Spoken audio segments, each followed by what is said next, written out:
Namaste, I am Deepika Singh and you are watching me on Filmy Mantra. Initially जब मंगल Lakshmi launch हुआ था तो लोग उसे अनुपमा से काफी कंपैरिजन करते थे। और पर मैं ये अंदर से जानती थी कि ये शो वैसा नहीं है, क्योंकि मैंने इसके मॉक टेस्ट किए थे। मुझे पता था ये किरदार ही वैसा नहीं है, और जब किरदार वैसा नहीं है तो स्टोरी कैसे हो जाएगी। Correct. तो ये किरदारों से स्टोरी का ताना बाना बनता है। हम लोग पैकिंग करते थे चीज़ों की, शर्ट्स की पैकिंग करते थे, प्रेस करती थी मैं, एम्ब्रॉयडरी करती थी, सिलाई भी कर लेती थी मैं मशीन पे, मोटर वाली मशीन पे। तो वो उस पर वो हमेशा अप्रिशिएट करते थे, वाह तूने ये किया।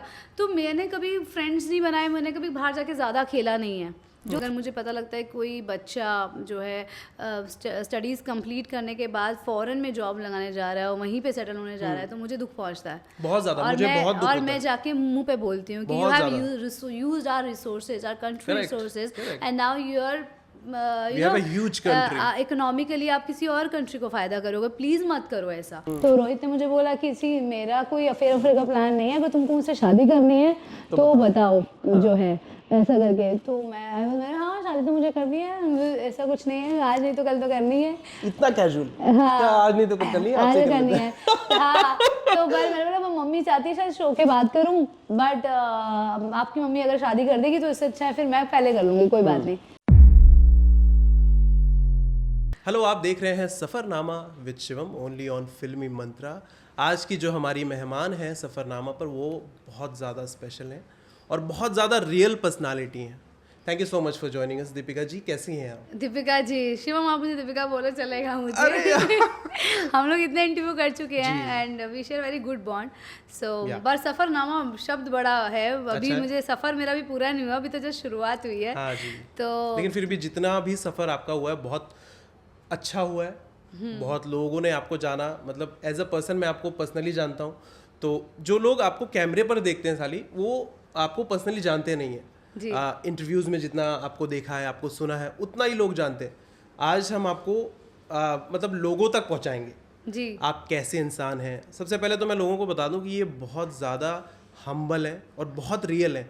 मैंने इंटरव्यू में भी वैसे ही बोला कि बहुत ज़्यादा रियल पर्सनालिटी हैं, दूसरे एक्टरों की तरह नहीं है कि दूसरे एक्टर मतलब क्या है? नहीं, मैं तो जितना मैं नाम नहीं लूँगा बहुत किसी अच्छे की। वो थोड़े टेंट्रम्स होते हैं ना कि एक्टर, मैंने एक्टर नहीं, मुझे एक्चुअली ज़्यादा ऐसे लोग मिले नहीं। और वो मैं जैसे पहले भी मैंने कहा है कि वो एक्टर शब्द लगाना उसके आगे वो गलत है। इंसान अलग अलग होते हैं, उनकी सिचुएशंस अलग चल रही होती हैं, उनका एज ब्रैकेट क्या है वो बहुत मैटर करता है। और वो खाली हमारी फील्ड में नहीं, वो बाहर भी फील्ड में ऐसे होते हैं कुछ लोग जो थोड़े से हो जाते हैं थोड़े सेल्फ ऑब्सेस्ड हो जाते हैं, या क्योंकि देखिए बट हम एक्टर हैं तो हमारे एक्टर टैग पे लगा देते हैं, वो मुझे गलत लगता है। अच्छा। क्योंकि मुझे लगता है हर एक इंसान डिफरेंट होता है और इंसान की पर्सनालिटी ट्रेट्स अलग अलग होती है। और वो किसी भी इंडस्ट्री में, किसी भी कॉर्पोरेट में, किसी भी काम में किसी भी आपको मिल फील्ड में सकते हैं, हो घर सकता में भी होते हैं। कुछ लोग थोड़े स्नूटी होते हैं, तो खाली एक्टर टैग लगा देना मुझे लगता है वो थोड़ा गलत है। वो ह्यूमन इमोशंस हैं, अलग अलग दिन पे अलग अलग इमोशन रहते हैं हमारे, और हम कब किससे किस इमोशन पे जुड़ रहे हैं, उनकी क्या वाइब है उस दिन, वो बहुत मैटर करता है कि उस दिन उनका क्या सोच, उनकी ज़िंदगी में क्या चल रहा है। समटाइम्स मुझे लगता है कि लोगों की लाइफ में इतना सैडनेस चल रही होती है कि उसको ना दिखाने के चक्कर में वो अपने आप पे एक बैरियर लगा देते हैं और वो ओपन अप नहीं होना चाहते हैं। उनको डर लगता है कि अगर वो किसी से ओपन अप होंगे तो बिखर जाएंगे।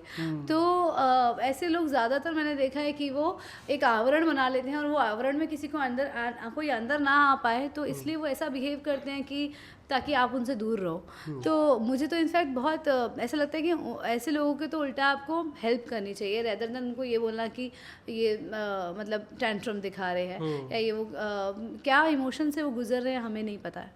बिल्कुल।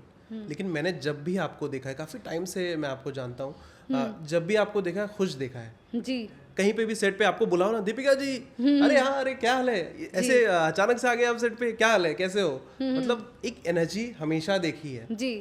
आप खुद को कैसे मोटिवेट रखते हो इतना, क्यों हमेशा आपको हंसते देखा है। ऑब्वियसली हर इंसान का एक अलग अलग पर्सपेक्टिव होता है, बहुत सारी चीज़ें होती हैं, इंसान किस सिचुएशन से गुजर रहा है वो हम नहीं जानते हैं, लेकिन उसके चेहरे पर मुस्कान रखना वो ज़्यादा इम्पोर्टेंट है और वो आपके चेहरे पर दिखाई देती है। वो मुझे कहीं ना कहीं मेरी फैमिली से भी मिला है। मेरे मम्मी पापा भी बहुत स्ट्रगल्स हमने लाइफ में देखे हैं, पर हमेशा उन्होंने हमें यही सिखाया कि हमेशा पॉजिटिव फ्रेम ऑफ माइंड रखो। और उसमें भी उन्होंने हमें ऐसी ऐसी स्टोरीज़ बताई जब हम छोटे थे कि कहीं ना कहीं होप रहती है, और होप रहती है तो आदमी होप में जीता है और तब भी खुश रहता है। और मेरा काम ऐसा है कि we have to come every day on screen, तो to lighten up other people you have to enlighten within yourself. ऐसे नहीं हो सकता कि मतलब आपको एक रोशनी जगानी है, आपको किसी को स्पार्क करना है, चाहे हम एक्टर हैं, चाहे कभी खुशी के सीन करें, कभी सैडनेस के सीन कर रहे हैं, मगर एक एनर्जी तो देनी है ना स्क्रीन पर। वो एनर्जी वो एनर्जी ट्रांसफॉर्म पहुंचती है ऑडियंस तक। तो वो एनर्जी हर दिन रखने के लिए मैं कई सारी चीज़ें करती हूँ। ऐसा नहीं है कि वो अपने आप आ जाती है हर दिन। हाँ, मेरा नेचर एक है, मगर हर दिन नेचर को सेम रखने के लिए, हर दिन हम्बल रहने के लिए, हर दिन ग्रैटिट्यूड फील करने के लिए I also do every day practice. और मैं एक साधक जैसी लाइफ में रहती हूँ, रोज़ साधना करती हूँ, रोज़ उठ के कोशिश रहती है मेरी कि मैं रोज़ प्रेयर करती हूँ मैं, जिससे मेरे अंदर ग्रैटिट्यूड आया। और प्रेयर में ऐसे नहीं मैं लंबी चौड़ी लिस्ट देती हूँ, मैं सिर्फ धन्यवाद देती हूँ ईश्वर को। तो मुझे लगता है शुक्रिया अदा जब हम अदा करते हैं ना, तो उससे ही आप कहीं ना कहीं बहुत ज़्यादा पॉजिटिव हो जाते हो। और अपने आप को मैं जब ईश्वर के सामने रखती हूँ तो यही सोचती हूँ कि I am a positive soul and I can do everything and I am very powerful, I am very strong. और वैसे ही फिर मेरा मॉर्निंग में ही जब ये थॉट मैं लेती हूँ तो वो मेरे साथ में चलता है। और उसके बाद मैं वर्कआउट करती हूँ, उससे मुझ में बहुत एनर्जी आती है, बिकॉज मैं थोड़ा मार्शल आर्ट्स करती हूँ, मिक्स MMA मैं करती हूँ रोज़। जो प्रैक्टिस हम करते हैं हम वैसे बनते जाते हैं। जब मैं सेट पे पहुँचती हूँ मैं इतनी चार्ज और इतनी एनर्जाइज होती हूँ कि मुझे ऐसा फील होता है कि मैं अपने आसपास के लोगों को भी कहीं ना कहीं मेरी एनर्जी जो है वो ट्रांसफ़र हो रही है, they are also getting energise. तो वो देख के मुझे अच्छा लगता है। और इसलिए मेरे को हर दिन मन करता है कि अगर मॉर्निंग 7 AM शिफ्ट नहीं है, नॉर्मल शिफ्ट है, तो मैं वर्कआउट करके ही जाऊँ। अगर बहुत अर्ली है तो मैं ब्रीदिंग एक्सरसाइज प्राणायाम तो करके ही जाती हूँ। क्योंकि वो देख कर ना, जब जैसे आपने जो मुझे आज बताई, मैं खुद भी वाइब फील करती हूँ कि मेरे आसपास के लोग भी मेरे खुश रहने से खुश रहते हैं। अरे वाह, ये बहुत अच्छी बात है। तो मुझे समझ में आता है कि क्यों हो रहा है, क्योंकि मैं प्राणायाम कर रही हूँ, ब्रीदिंग एक्सरसाइजेस कर रही हूँ, मैं वर्कआउट कर रही हूँ, पूजा कर रही हूँ, तो इसलिए मैं उन चीज़ों को छोड़ती नहीं हूँ।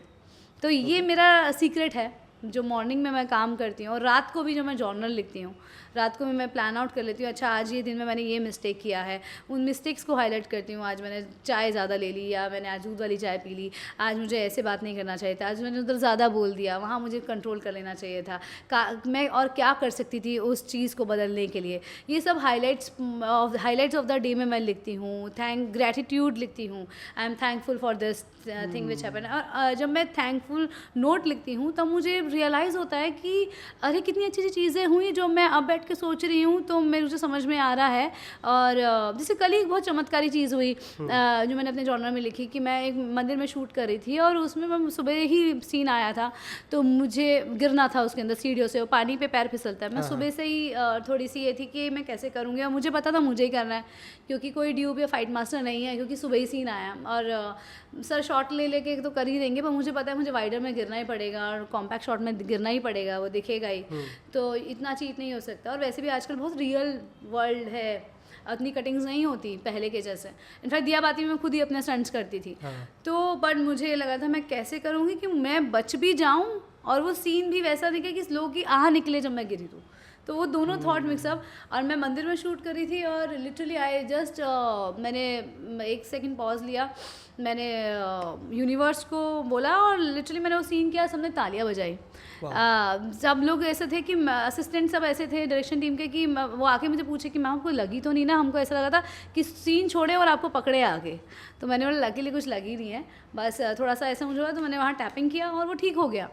तो और बिना नी पैड्स के मैं सारी सीढ़ियों पे चढ़ गई। मतलब वो एक सीन था जिसमें मत्था टेकना था और नीज से मुझे चढ़ना था। तो जबकि वो सीन में था सिर्फ मुझे फोरहेड लगाना है, पर मेरे को लगा कि मैं इतनी एक्टिव अपने वर्कआउट में मैं कर लूँगी, तो मैं क्यों इसको थोड़ा कॉम्प्लिकेटेड बना के करूँ, तो विजुअली बहुत अच्छा लगेगा। तो मैं वो चीज़ें कर पा रही हूँ because of my every day practice. जो ग्रैटिट्यूड प्रैक्टिस मैं करती हूँ ड्यूरिंग द प्रेयर, जो मैं वर्कआउट करती हूँ, वो कहीं ना कहीं वो मेरे आज करियर में भी बहुत हेल्प कर रहा है। तो मुझे और मोटिवेशन मिलता है है कि नहीं यार I am able to do this stunt scene. जैसे अभी एक और गया जिसमें गड्ढे में फंस जाती है मंगल और स्नेक आ जाते हैं। हाँ जी, हाँ। वो उसमें इतनी एनर्जी थी, वो रात को 8 बजे, मैं सुबह 6:30 बजे सेट पे थी, हम 7 की शिफ्ट में थे, बट इतना काम था कि वो लेट शूट हुआ, 7 बजे हुआ, क्योंकि पूरा दिन चेजिंग सीक्वेंस था। मैं उसको पुल आउट कर पाई। तो मेरे को अपने ऊपर जब मैं देखती हूँ ना, अरे यार मैं रात के 8 बजे भी सुबह 5 बजे से काम करते हुए ये कर पा रही हूँ, तो ये सब एनर्जी कहाँ से आ रही है? ये because of my every day जो मेरी एक रूटीन बन गई है, वो जो मेरा लाइफस्टाइल बन गया है कि हाँ यू नो कोई भी बैड हैबिट्स में नहीं लगना, बैड थॉट्स को एंटरटेन नहीं करना, नेगेटिव अगर आप सुनो तो सुनो ही नहीं बेसिकली, सिर्फ वहाँ पे उस टाइम पे just hold on for a second. अगर कोई नेगेटिव बात कर रहा है तो जस्ट ब्रीदिंग पे ध्यान दो, मत सुनो उनकी बात। तो वो जो मैं अपने आप को पूरा दिन कॉन्शियस रखती हूँ, वो सारी चीज़ें मुझे वो एनर्जी देती है जब मैं परफॉर्म करती हूँ और जब मैं लोगों से मिलती हूँ। तो इसलिए मुझे लगता है ये सब मैं कॉन्शियसली कर रही हूँ कई सालों से। और सब मैंने डूज एंड डोंट्स देखे हैं, जब नहीं किया तब अपने अंदर चेंज देखा है, और जब करती हूँ तो चेंज देखा है। आप मानेंगे कि अभी अगर मुझे 8 घंटे सोने को बोल दिया जाए तो अब मैं ज़्यादा थकाव फील करती हूँ 8 घंटे सो के, जबकि जब मैं 5.5-6 घंटे सोती हूँ तो मैं ज़्यादा एनर्जाइज फील करती हूँ। यहाँ तो यूथ मतलब उठने को ना बोलो, बस 12 घंटे 13 घंटे सोते रहो बस। तो अब फिर उनकी पर्सनल लाइफ और प्रोफेशनल लाइफ भी देख लीजिए। हाँ, बहुत वो आपको डिफरेंस पता लग जाएगा। मुझे नहीं लगता कि कोई स्टूडेंट भी अगर जिसको टॉप करना है 12th में या 10th में, वो भी 8-9 घंटे नहीं सो पाएंगे। तो ये तो बचपन से ही मेरी प्रैक्टिस है। शुरू से ये था, 10th में अच्छे मार्क्स आए भी, 85% आई, 12th में भी अच्छी परसेंटेज आई। तो ये तो बचपन से ही प्रैक्टिस है कि टॉप पे करना है, टॉप करना है, और मैं कर लूँगी। डिस्टिंक्शन लेकर आनी है, हर रेस में आगे ही जाना है, हर रेस में डिस्टिंक्शन। तो मुझे लगता है जो आपका स्टूडेंट माइंड जिस तरह से आपकी जब परवरिश हो रही होती है, और अपने एकेडमिक में आप पहले ही बहुत अच्छे नहीं हैं, बट नीयत आपकी है ना कि हाँ आपको टॉप करना है, वो नीयत आपको लाइफ में कहीं से कहीं पहुँचा देती है। और बचपन में ही आप लेथार्जी हो जाए ना कि अरे टीवी देख ले, मोबाइल देख ले, और ये एग्जाम्स तो क्या इतना प्रेशर नहीं लेना, तो फिर वो लाइफ में आगे ज़िंदगी के प्रेशर भी नहीं ले पाते। मैं कहीं ना कहीं स्कूल में और कॉलेज में बहुत मेहनत से मैंने पढ़ाई की है। स्कूल में होते हुए मैंने ट्यूशन्स पढ़ाए हैं। तो हाँ, पापा का काम भी हम लोग, बिकॉज घर में ही पापा की घर के पास ही फैक्ट्री थी एम्ब्रॉयडरी की, और बाद में जब कंप्यूटराइज हो गई एम्ब्रॉयडरी तो फिर shirts and he was a fabricator, तो वो मैन्युफैक्चर, वो उसका सिलाई होती थी, तो वो सब हम लोग देखते थे। प्रेस होता था, पूरा पैकेट बनता था शर्ट्स का, फिर वो जाके रिटेल में आ गए थे फिर बाद में। तो शुरू से ना मेरे पापा ने मुझे हमेशा ये सिखाया है कि खेलना जो है ना, वो आपका जो काम है ना, उसी में आप एंजॉय करो।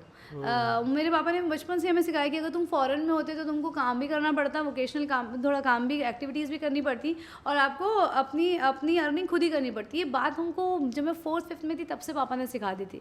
और उन्होंने मुझे बोला कि अगर तू इतने 2 घंटे तू अगर फैक्ट्री को देगी तो तुझे इतने पैसे मिलेंगे, तो तेरी पॉकेट मनी सेव हो रही है, और स्टडीज़ के लिए तू टाइम रख, और किचन भी आपको नेगलेक्ट नहीं करनी है, तुमको खाना बनाना इतना आना चाहिए कि तुम खुद खा सको।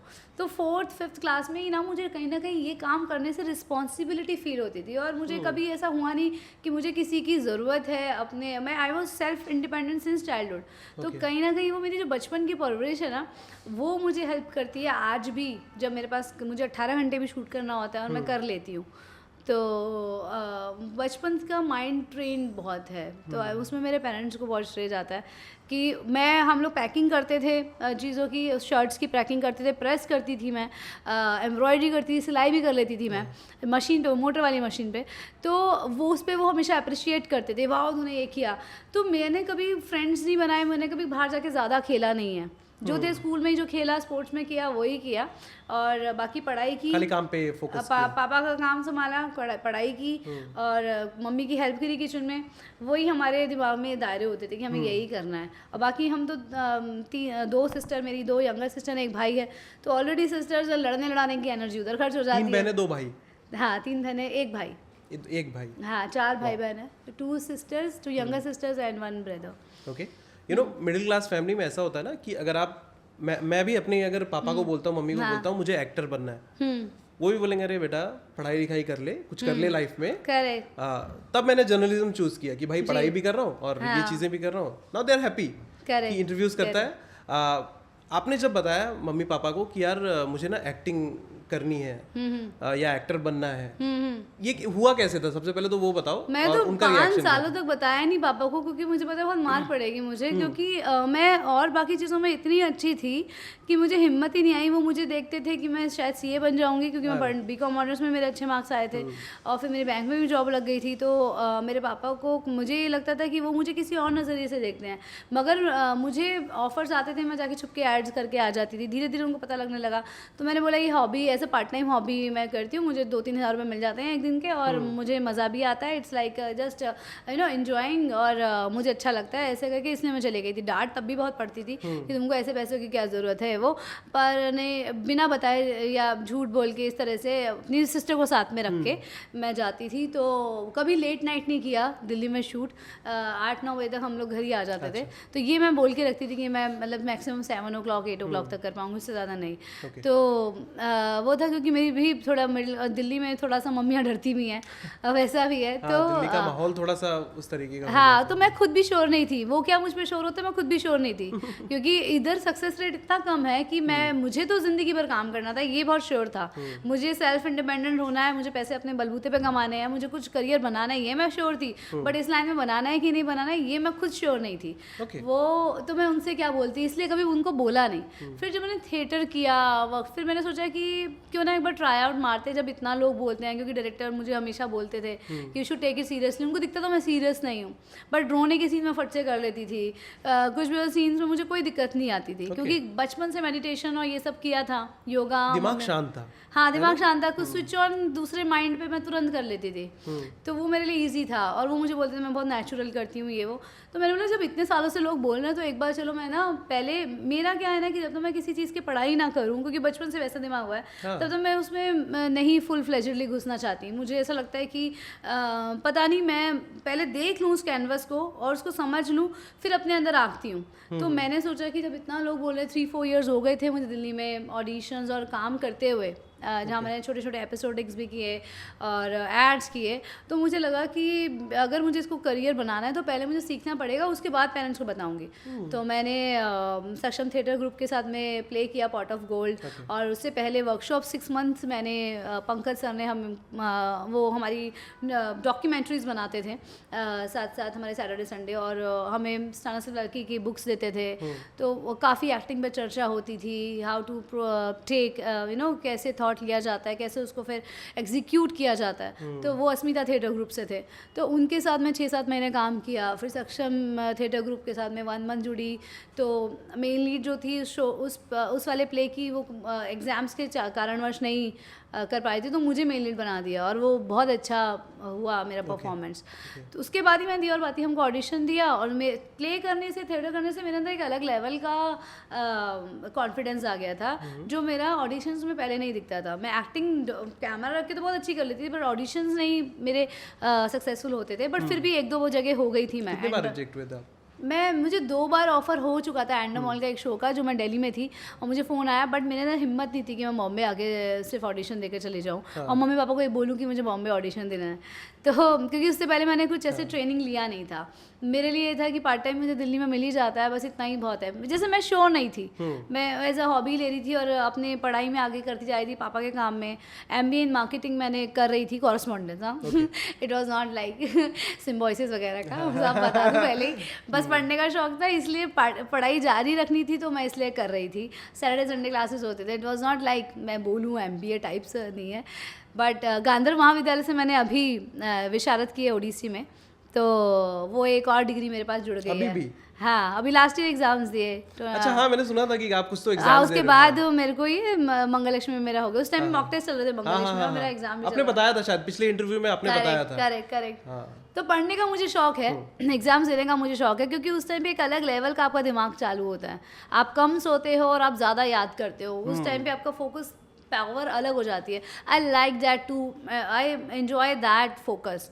तो उसका लुत्फ उठाना मुझे बहुत अच्छा लगता है। वो एग्ज़ाम प्रेशर मुझे बहुत अच्छा लगता है। तो इसलिए मुझे एग्ज़ाम्स देना अच्छे लगते हैं और मैं देती हूँ। इस साल नहीं दे रही हूँ बिकॉज मंगल लक्ष्मी को पूरा टाइम, अब तो हर 1 घंटे में स्क्रिप्ट आती है और वो हम डिलीवर करते हैं। तुरंत स्क्रिप्ट होता है। कभी-कभी तो ऐसा होता है कि स्क्रिप्ट नहीं होती है तो 1 घंटा डिले हो जाती है शूटिंग। हाँ, फिर जब स्क्रिप्ट आती है तो फिर एक्टर से प्रेशर होता है कि जल्दी याद करके निकले because lighting is already ready. But I always take time, 10 minutes 15 minutes मैं ले लेती हूँ अगर बड़ा सीन है तो, और अगर छोटा मोटा कम्युनिकेशन है तो हम सेट पे भी कर लेते हैं। But I like to indulge in script, और मैं यही सोचती हूँ कि इनफैक्ट मैं कभी कभी जब बड़ा सीन होता है मुझे पता लग जाता है स्क्रीन प्ले पढ़ के कि हाँ इसमें मेरे काफ़ी डायलॉग्स आने वाले हैं और ये मॉर्निंग में सबसे पहले शूट होने वाला है, तो शूटिंग टाइम बचाने के लिए मैं वो उस डायलॉग स्क्रिप्ट घर लेकर जाती हूँ, मैं घर पे याद करती हूँ। लाइक घर पे 11 बजे पहुँच के फ्रेशन अप होके 11 से 12 मैं याद करती हूँ और फिर मैं नेक्स्ट डे आके फटाक से वो सीन कर देती हूँ। तो I am still that studious जैसे मैं स्कूल में थी कि वेल रिहर्स्ड, वेल लर्नड होके जाओ, वेल प्लान्ड होके जाओ, तो फिर आप वो कर पाते हो जो एक्स्ट्रा चीज़ों पे आपको उस पे काम करना है, जो डेप्थ पे आपको काम करना है। आपको चीज़ें पता होती है, अगर आप प्रिपेयर करके गए होते हैं आपको चीज़ें पता होती है, आप फिर खेल सकते हो, you can play out with your emotion. हाँ इसको ऐसे भी किया जा सकता है, इसको ऐसे भी, बट अगर लाइंस में ही अड़े रहेंगे तो फिर बहुत सारी चीज़ें, वो इमोशंस पे ध्यान नहीं देंगे, सिर्फ लाइंस पे। इमोशंस पे ध्यान देते हैं क्योंकि इतने पुराने हो गए हम लोग कि अब तो इमोशंस तो रोल एक्शन से आ जाता है। 15 साल हो गए है ना, 15 साल हो गए ना, 14 साल। देखिए दिल्ली से जाने के तो 2007-6 से मैं कर रही हूँ। अरे बाप रे, मतलब 18-19 साल हो गए काम कर रही हूँ। हाँ तो फिर इसलिए वो अभी चुटकियों में हो जाता है इमोशन, तो वो टेंशन नहीं है। बट हर एक सीन का एक सुर होता है, एक एनर्जी होती है, सामने वाला एक्टर की परफॉर्मेंस होती है, डायरेक्टर के दिमाग में कुछ थॉट्स होते हैं, स्क्रीन प्ले राइटिंग में कुछ थॉट्स होते हैं, तो वो सब पकड़ के आपको चलने होते हैं। और विद डायलॉग्स हमारी नरगिस जी डायलॉग लिख रही हैं, बहुत अमेजिंग डायलॉग हैं। I love to perform those lines जो नरगिस जी लिखती हैं, हर एक डायलॉग मुझे बहुत पसंद है, मैं 1 इंच भी उसमें चेंज नहीं करती हूँ। तो उसको 1 इंच भी ना चेंज करने के लिए, उनका थॉट समझ के वो डायलॉग इतना नेचुरल तरीके से बोलने के लिए कई बार मेहनत लगती है, तो बट मुझे मज़ा आता है उस मेहनत में। बहुत ज़्यादा शो को प्यार मिल रहा है, 2.2 की टीआरपी है, if I am not getting it wrong. Yes on colours is 2.2, अगर हम पूरा उसका देखें तो 2.1 है। 2.1 हाँ, मुझे कोई तो बता रहा था और मैंने देखा भी, बहुत खुशी हुई यार देख के। मुझे भी मैंने बोला कमबैक हुआ तो ऐसा हुआ कि फिर वो भी 1 साल बाद इतनी टीआरपी बढ़ी। जब शो लॉन्च हो रहा था तब मेरी एक्सपेक्टेशन थी, मैं नमन को बोल रही थी कि आई वांट की फर्स्ट टीआरपी एटलीस्ट 2.3 या 2.4 आए, तो नमन वाज लाइक अच्छा कलर्स पे आएगी 2.3 2.4। मैं तो 2 भी आ जाए तो बहुत बड़ी बात है, तो 1.8 आई, मैं उतनी खुश नहीं थी ऑनेस्टली बताऊं तो। मुझे लगा शायद ज़माना चेंज हो गया है, अब शायद 2 तो टच होगा नहीं, बट मेरी इच्छा थी, मेरी प्रेयर्स थी और मैं चाहती थी, दिल की मेरी एक अर्ज होती है ना, एक अर्ज होती है जो आप देखना चाहते हो, तो मैं मेरी प्रेयर्स में यही होता था कि माता रानी मुझे एक बार तो प्लीज़ दिखा दो यार, क्योंकि कवच की भी 2.4 पे ही ओपनिंग हुई थी और दिया बाती में 7.5 की टीआरपी पे हाईएस्ट गया। तो रोहित मुझे यही बोलते हैं कि देखो कौन 2 की टीआरपी डिमांड कर रही है जिसने 7.5 की टीआरपी भी लेकर आई है। तो मैंने बोला नहीं, पर वो ज़माना लगता है, अब मेरे को ये देखना है, अभी मेरा अभी तो बहुत अलग था। हाँ, तो अब मुझे इस वाले शो में मंगल कैरेक्टर में इतना मैं चाहती हूँ, और सारे मेरे राइटर्स, हमारी सुजैना मैम, हर एक, मैं जब सुजैना मैम को मिली थी तब उन्होंने ये बोला कि ये एक ऐसा शो है जो नंबर 1 हो सकता है, इसलिए हम भी पूरी मेहनत कर रहे हैं। तो मुझे लगता है प्रोड्यूसर की मेहनत बहुत होती है, एक प्रोड्यूसर की नीयत बहुत होती है। अगर उनकी नीयत में है ना कि वो नंबर 1 हो जाए, उनकी इंटेंशन जुड़ी है ना, देखिए सोर्सेज ऑफ फाइनेंस तो वहीं से आता है, अच्छे से शूट करना तो सब उनके ही हाथ में है, कितना ही गुड़ डालो तब, मतलब जितना आप मेहनत करो उतना ही गुड़ अच्छा बनता है, तो वो चीज़ है। तो मुझे लगता है इसमें प्रोड्यूसर का बहुत बड़ा रोल है, चैनल का बहुत बड़ा रोल है कि वो अपने शो पे इतना ध्यान देते हैं। कई बार हमारे स्क्रीन प्ले आने के बाद चेंज हो जाते हैं, राइटर्स इतने लगे हुए हैं, हर एक इंसान बिना छुट्टी के काम कर रहा है, क्योंकि 31 डेज मंथ में तो 31 डे शो आएगा, इनफैक्ट अब तो 1 आवर आ रहा है, कभी कभी मंगल वाला कैरेक्टर का ही सीन 38 मिनट्स 36 मिनट्स आ जाते हैं। तो but I think I am full fledgedly grown up as an actor, I have become so wiser as an actor कि I am able to pull off in 12 hour shift what these we all are able to, and in fact हमारे director, हमारे sources जिस तरह से multi camera setups पे हम लोग shoot करते हैं। हाँ, तो कोई ऐसा नहीं है कि थर्मोकॉल मिल रहा है, क्लोजेस अलग से होंगे, हमारा सीन एक बार में ही हो जाता है, तभी हम इतना निकाल पा रहे हैं फुटेज विद नो ड्यूब। कल भी हम गए थे, आई थिंक कल या परसों हम गए थे, 15 मिनट का मास्टर था वो। करेक्ट और आपने देखा होगा मेरे ड्यूब भी नहीं लगते, मैं अपनी सारी छुट्टियां कैंसिल कर देती हूँ, because I really don't want कि शो को जरा भी कॉम्प्रोमाइज़ हो, क्योंकि हर सीन में मैं होती हूँ, तो अगर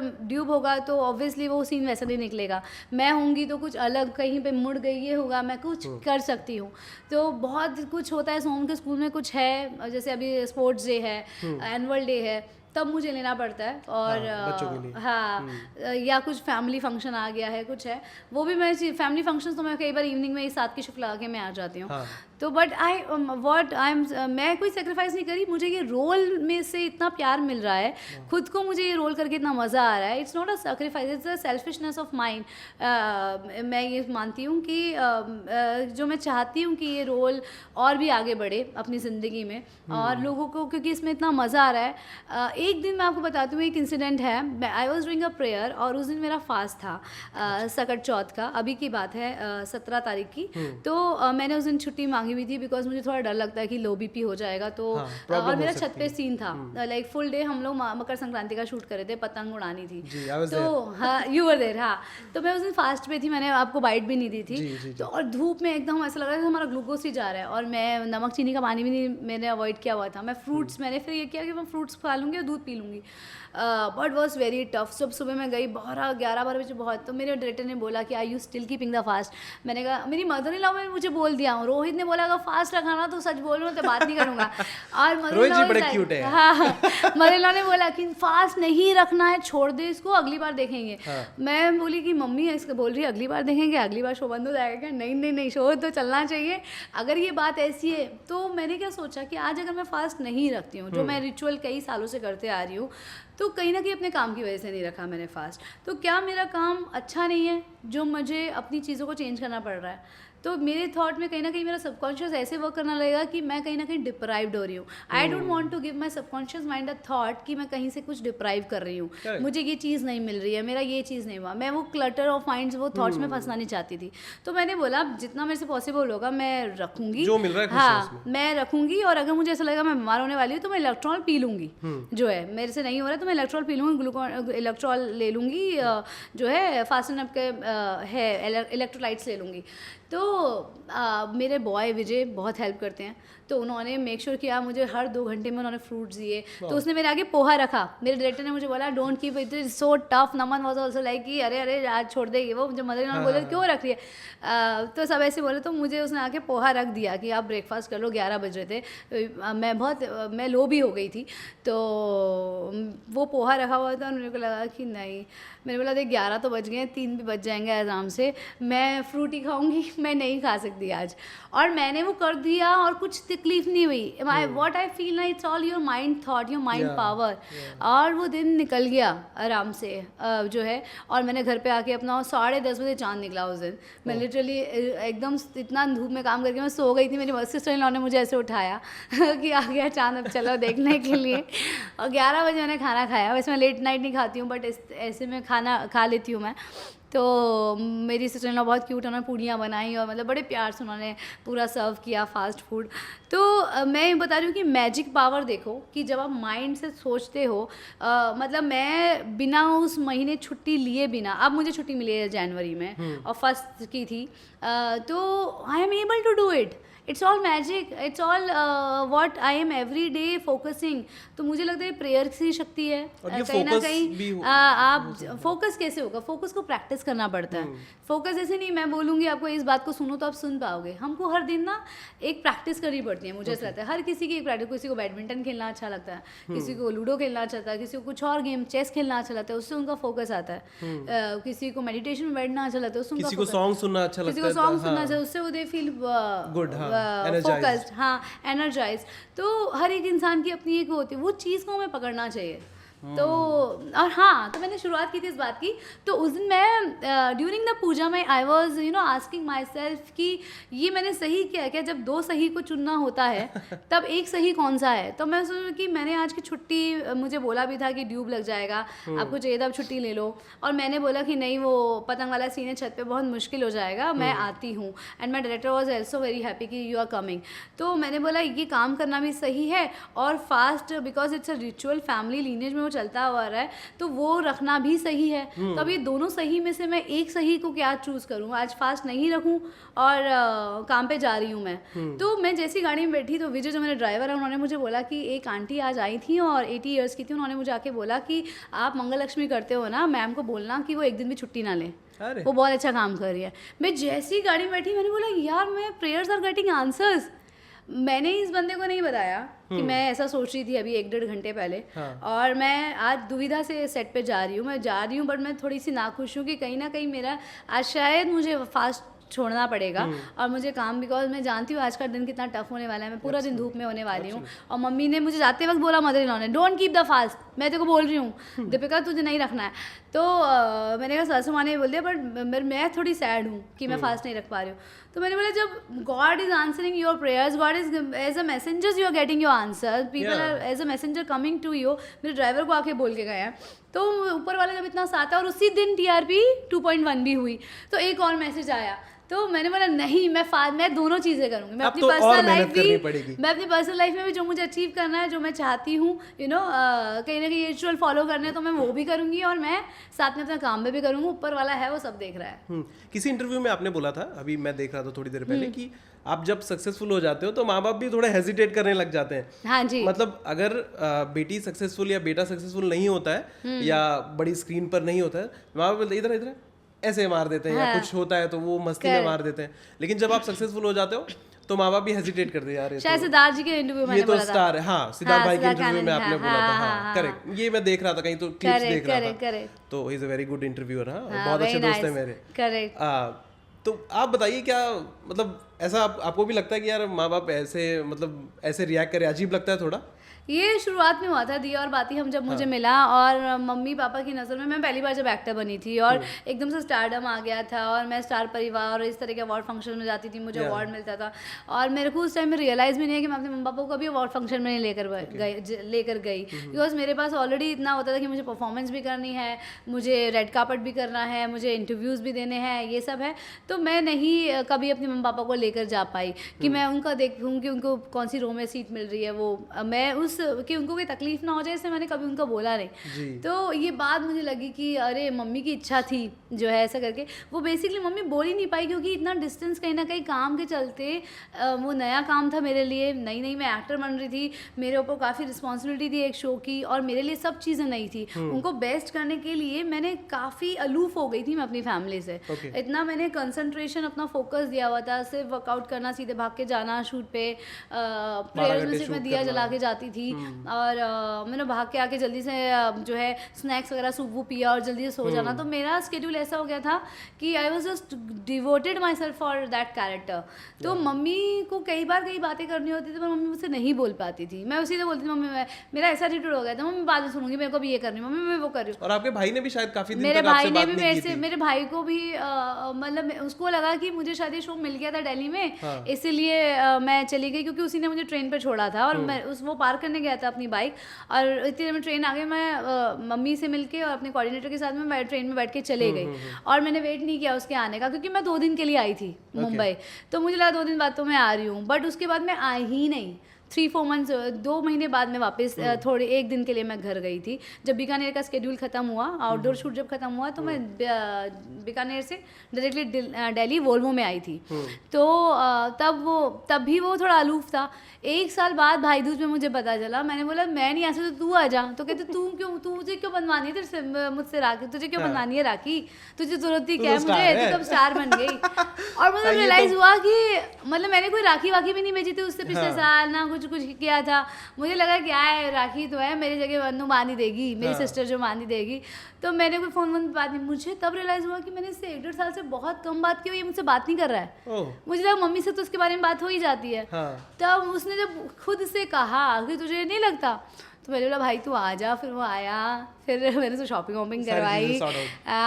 आज तक उसने वो शूज़ संभाल के रखे हुए जो मैंने उसको दिलवाए थे। उसने बोला पहले मेरे 9,000 रुपये के जूते इसने दिलवाए उस टाइम पे, मतलब कि तो मैंने उसको शॉपिंग वॉपिंग कराई। वो बहुत प्यार से उन चीज़ों को लिया और अब तो वो खुद एडिटर है वायाकॉम में। फिर रोहित ने वो कहीं ना कहीं यहीं पे उसने बोला, उसको अच्छा लगा, फिर वो जॉब करने लगा यहाँ पे। तो मुझे लगता है वो काम के चलते जो मेरी फोकस एनर्जी थी ना, उसके जब मुझे कोई आके कोई शेयर करता था तो मैं शायद सुनती ही नहीं थी। मैं अपनी एक अलग दुनिया में चले गई थी, उस वजह से हुआ। आज मंगल लक्ष्मी का टाइम पे ऐसा नहीं है, मम्मी को चांटा मारना मार भी सकती है अभी बोल ही देती है कि ठहर जा, मैं बताती तेरे को, बहुत ज़्यादा भी बोल रही तू अब तो आदत सी हो गई है ना कि बेटी दियाबाती के बाद काफ़ी टाइम मैंने घर पे गुजारा, हाँ। इन लॉज की तरफ गुजारा, मम्मी भी आती जाती है, तो मम्मी ने देख लिया कि हाँ मेरा दिमाग ही बच्चा है, मैं कभी कैसे होता है दिमाग, कभी कैसा, तो मम्मी आज भी खूब डांट देती है भाई सबको। ओके दियाबाती के हम के बाद आई थिंक 2011 से 2016 तक चला था, उसके बाद काफी टाइम तक आपके पास काम नहीं था? नहीं मेरे पास काम था, इंटेंशनली नहीं काम, टचवुड, लक्ष्मी माता की कृपा हमेशा रहती है, सरस्वती माता की टचवुड। नहीं मैं आई गॉट प्रेग्नेंट ना इन 2016 10 सितंबर को मेरा लास्ट एपिसोड टेलीकास्ट हुआ, एंड ऑन 8 अक्टूबर उसी ईयर में मुझे पता चला I am pregnant. So magic, God ने मेरा एक महीना में वेस्ट नहीं किया। अरे वाह। एंड ऑन 20th में मेरी जून में डेट थी, बट 20th में को सोहम आ गया, तो फिर मैं वो थोड़ा बीमार हो गया था, हुआ था, तो 15 दिन वो NICU यूनिट में था, मैं भी हॉस्पिटल में थी, और 1.5 महीना तक उसको जॉन्डिस था, बिलीरुबिन, तो उसका लीवर बहुत वीक हो गया था। तो मुझे उस टाइम पे भी काफ़ी शोज़ की एंकरिंग आती थी, जो मैं 10 डेज़ इन अ मंथ ही लगेगा, पर मैं नहीं चाहती थी कि मैं ब्रेस्ट फीड छोड़कर उसको जाऊँ, बिकॉज आई फील कि इसको ज़्यादा ज़रूरत है, बिकॉज उसको बिलीरुबिन से निकला है। तो वो सब चीज़ों में मैंने सोचा कि 1-1.5 साल मैं अच्छा उसको फीड देती हूँ और मैं रहती हूँ घर पे, और जैसे ही वो 1.5 साल का हुआ तो मैंने कवच किया, और जब कवच किया वो बिकॉज वो छोटी सीरीज़ थी, इस वजह से मैंने सोचा कि मैं पहले देखती हूँ मेरा शेड्यूल कैसा बनता है, मैं सब चीज़ें कर पा रही हूँ, क्योंकि मैं भी बहुत सुनती थी working women doing managing all personal life and professional, मैं भी इंस्पायर हो गई, मैंने सोचा मैं भी कर पाऊँगी बट मैंने देखा सोम बीमार हो गया, और रोहित को अपना शो छोड़ के उसके साथ हॉस्पिटल रहना पड़ा, क्योंकि मेरा शेड्यूल इतना हैक्टिक था, क्योंकि मैं उसमें घोस्ट भी प्ले कर रही थी और पॉजिटिव कैरेक्टर भी कर रही थी, तो डबल रोल था मेरा। तो 7 से 2 बजे तक शूट करती थी मैं वहाँ पर, तो बिकॉज गेटअप चेंज होता था 7 बजे इवनिंग में, तो मेरे लिए बहुत हैक्टिक हो गया था। तो वो शो अच्छा वो जल्दी बंद हुआ, तो मुझे समझ में आ गया कि नहीं, अभी it's not the right time for me to do daily soap और टू अ टेलीविजन शो। आप डेली सोप्स में आपको पूरा टाइम देना मुझे बहुत अच्छे शोज ऑफर हुए, अभी भी कुछ शोज चल रहे हैं, मुझे वो शोज ऑफर हुए, और बट मैंने यही सोचा कि नहीं, अभी मेरी ज़रूरत ना घर पे ज़्यादा है। ओके तो वो, और मुझे लगा कि मैं अगर ऐसी एनर्जी लेकर जाऊंगी ना सेट के ऊपर कि मेरा एक पैर इधर है एक पैर इधर धंसा हुआ है, तो मैं किसी भी चीज़ को फ्लरिश नहीं कर सकती, क्योंकि मैं खुद कंफ्यूज स्टेट ऑफ माइंड में हूँ। और मुझे भी लगता है कि कवच में मैंने बहुत अच्छी परफॉर्मेंस दी है, बट कहीं ना कहीं मुझे लगता है मैं कहीं ना कहीं फंसी हुई थी, मैं कहीं ना कहीं गिल्ट ट्रिप्स पे भी थी, मैं कहीं ना कहीं मेरी एनर्जी हेवाया थी, फोकस नहीं हो रही थी, फोकस तो थी, मैं परफॉर्मेंस में होता है, पर मुझे लगता है मैं बहुत अच्छा और परफॉर्म कर सकती, बट मैंने 20 एपिसोड अगर आप कवच के देख लें, क्या कमाल की हैं लिटरली। मतलब आफ्टर हैविंग अ बेबी मैंने जो चक्रासन में जो मैं घोस्ट बन के चली हूँ, आप 7th एपिसोड देख लो, जियो पे है, amazing amazing, I really PAT my shoulder. चाहे दियाबाती हम में हूँ, मतलब मैं अपने आज भी जो सीन्स हैं, ड्रंक सीन्स हैं, रोमांटिक सीन्स हैं, चुलबुले सीन्स हैं, मैं सोचती हूँ कि मैं खुद कर पाऊँगी क्या ऐसा, मुझे अपनी परफॉर्मेंस से चैलेंज हो जाता है कि इतना अच्छा कर दिया, जबकि जब मैं एक्टिंग की परिभाषा, एक्टिंग को उतने अच्छे से जानती भी नहीं थी, आज सब कुछ जानती हूँ, और अब वैसा करना है तो मैं कैसे करूं, तो अब मैं क्या वैसे, तब तो मैंने अरहर पन्ने में कर दिया, मैं कहीं ना कहीं मजे में कर दिया, हाँ हो जाएगा ये वो करके बिंदास एटीट्यूड में कर दिया। उस टाइम पे भी आप? अब बिंदास तो मैं शुरू से हूँ, I think that's why I am a good cast for Sandhya. बिंदास तो शुरू से हूँ, तो शशि मैम को बहुत अच्छे से, हमारी प्रोड्यूसर थी, उनको बहुत अच्छे से पता है। जब मेरा ऑडिशन ही हो रहा था, तो उसमें मैंने एतराज़ यार का प्रियंका चोपड़ा का सॉन्ग है, उस पर without any choreography mock test दिया था, इसी तरह की कुछ ड्रेस मैंने भी थी मैंने, और मैंने ऐसे उसको सेंशुअस पोज करे, तो शी वांटेड टू नो कि तुम क्या क्या कर सकते। अनु मेहा मैम एंड शशि मैम ने रोहित को बोला सर शूट करो, देखते हैं हम कैसे कैसे डांस में कैसी है, कभी डांसिंग का सीक्वेंस डाले, कर पाएगी नहीं कर पाएगी, तो उन्होंने सीधा ऐतराज़ यार का लगाया, मुझे याद है मैंने अनस को लेकर किया था। तो अलग अलग तरीके से मेरे मॉक टेस्ट हुए थे दियाबाती में, कभी गाना प्ले हो जाता था, कभी रोमांटिक परफॉर्मेंस है, कभी नॉर्मल जो है भाभो के साथ मैंने नहीं किया, अनस के साथ मैंने मॉक टेस्ट किए थे, और बाकी मेरे सोलो मॉक टेस्ट चलते थे सैड सीन्स के। तो आई थिंक हो तो मैं बिंदास थी इसलिए शायद तो वो मैंने उस टाइम पर मुझे ऐसा लगता था कि और टैप इन करना है, व्हाट इज एक्टिंग, वो वाली एनर्जी थी। बट आज मैं देखती हूँ, मैं सोचती हूँ क्या कमाल काम किया है मैंने एक्चुअली इससे पहले मुझे टाइम ही नहीं मिला देखने का। अभी मंगल लक्ष्मी करते करते कभी कभी यूट्यूब पे मुझे कुछ सीन्स मिल जाते हैं, डिज्नी मिल जाते हैं, उस पे करोड्स में हाँ। एक बार सोहम जो है कह रहा था कि मम्मा पता है आप मेरे स्कूल में बच्चे बोलते हैं कि तेरी मम्मी तो पुलिस वाली है तो मैंने फिर उसको दिखाया है कुछ एपिसोड मिशन महाबली के, and he was like that कि मतलब ये मम्मा है, मम्मा आपको चोट नहीं लगी, मम्मा ऐसे आप गाड़ी पे बांध के आप चल रहे हो, मम्मा कुछ नहीं हुआ ऐसे। तो उनका वो ऑ स्ट्रक मूवमेंट देख के मुझे लगा कि हाँ मैंने कुछ किया है यार, मेरे बच्चों की आंखों में देखो, मेरी नीज़ है योशिका, वो लोग मुझे कैसे, तो फिर मुझे लगा कि मुझे अब काम करने की ज़रूरत है यार, बच्चे कितना उससे देख रहे हैं। तब मैं खाली थी, ये बात है 23 की, जब मैं बच्चों को वो दिखा रही थी अपनी क्लिपिंग्स दी और बातें हमके, तब मुझे अर्ज आया उनकी आंखों में देख के कि यार नहीं मुझे फिर से कोई शो करना चाहिए। और आज देखो योशिका मंगल लक्ष्मी देखती है जो मेरी नीज़ है, मेरे देवर की बेटी, और वो एक एपिसोड भी नहीं छोड़ती जो है। तो वो मेरे घर में ही फैंस है, मतलब मुझे इतना अच्छा लगता है कि एनकरेज करने वाले घर में मुझे ऐसा लगता है कि यार सोचो मेरी सिस्टर इन लॉ मेरी बहुत हेल्प करती है, मेरा सब चीज़ें वो मैनेज जनरली ऐसा रिलेटिव्स करते नहीं है। मेरी हर साल में 2 महीना गायब रहती हैं, बट मेरी सिस्टर इन लॉ ही सोहम को देखती है, अपने रेस्टोरेंट को देखती है, घर को देखती है। आई थिंक हर एक औरत के पीछे एक औरत छुपी होती है उसको आगे बढ़ाने के लिए, और मेरे पीछे मेरी सिस्टर इन लॉ सृष्टि है जो पूरे दवाइयों का ध्यान रखना, सोहम को कितने बजे दवाई देनी है, उसके खाने का, उसने आज 1 रोटी खाई है, उसने आज आधी रोटी खाई है, आज उसने डिनर नहीं किया, शी टेल्स मी, जो शायद कोई मेड नहीं बताएगी जो है। और वो इतने अपनेपन से उसके अल्हड़पने को बर्दाश्त करती है, उसके टेंट्रम्स को बर्दाश्त करती है, उसको डांटती भी है। तो I feel that I am very blessed and I M जो मैंने मेंटली हमेशा कभी भी जो घर में छोटे छोटे कलेश होते हैं ना, जो नेगेटिव थॉट्स आते हैं दिमाग में या इधर उधर के लोग आपके दिमाग में भर देते हैं बातें, मैंने उसको तवज्जो ना देते हुए हमेशा पॉजिटिविटी रखी घर के अंदर। आज वो पॉजिटिविटी मेरी हेल्प कर रही है। बिल्कुल। तो आप जब गिवर बन के देते हो ना, तभी आप यू कैन एक्सपेक्ट। तो गिव एंड टेक का रिलेशन तो हर जगह है। गिव एंड टेक मतलब it has to be emotional, it should be like ऐसा, ये नहीं कि हाँ मैंने कभी सोच के नहीं किया कि हाँ मैं कभी काम पे जाऊंगी और सृष्टि संभालेगी, मैंने कभी मोटिव से नहीं किया कि कोई भी ऑर्गेनिकली वो कहीं ना कहीं परवरिश ऐसी है, और कहीं ना कहीं मैं एक अच्छी इंसान हूँ और अच्छे इंसान बनने की कोशिश करती हूँ। मतलब हर दिन अपने आप को जज करती हूँ मैं कहाँ रॉन्ग हूँ। जैसे मैंने कहा मैं जर्नल लिखती हूँ कि आज मैंने वहाँ थोड़ा सा रूड बोल दिया, वहाँ मैंने ज़्यादा बदतमीजी से बोल दिया, मुझे वो नहीं कर, जो मैं अपने अंदर हर दिन जो मेहनत करती हूँ ना चेंज करने के लिए अपने एटीट्यूड पे जो इवॉल्व हो रही हूँ, वो कहीं ना कहीं मुझे मेरे आसपास के इर्द गिर्द सर्कल में मुझे बहुत कुछ दे देता है।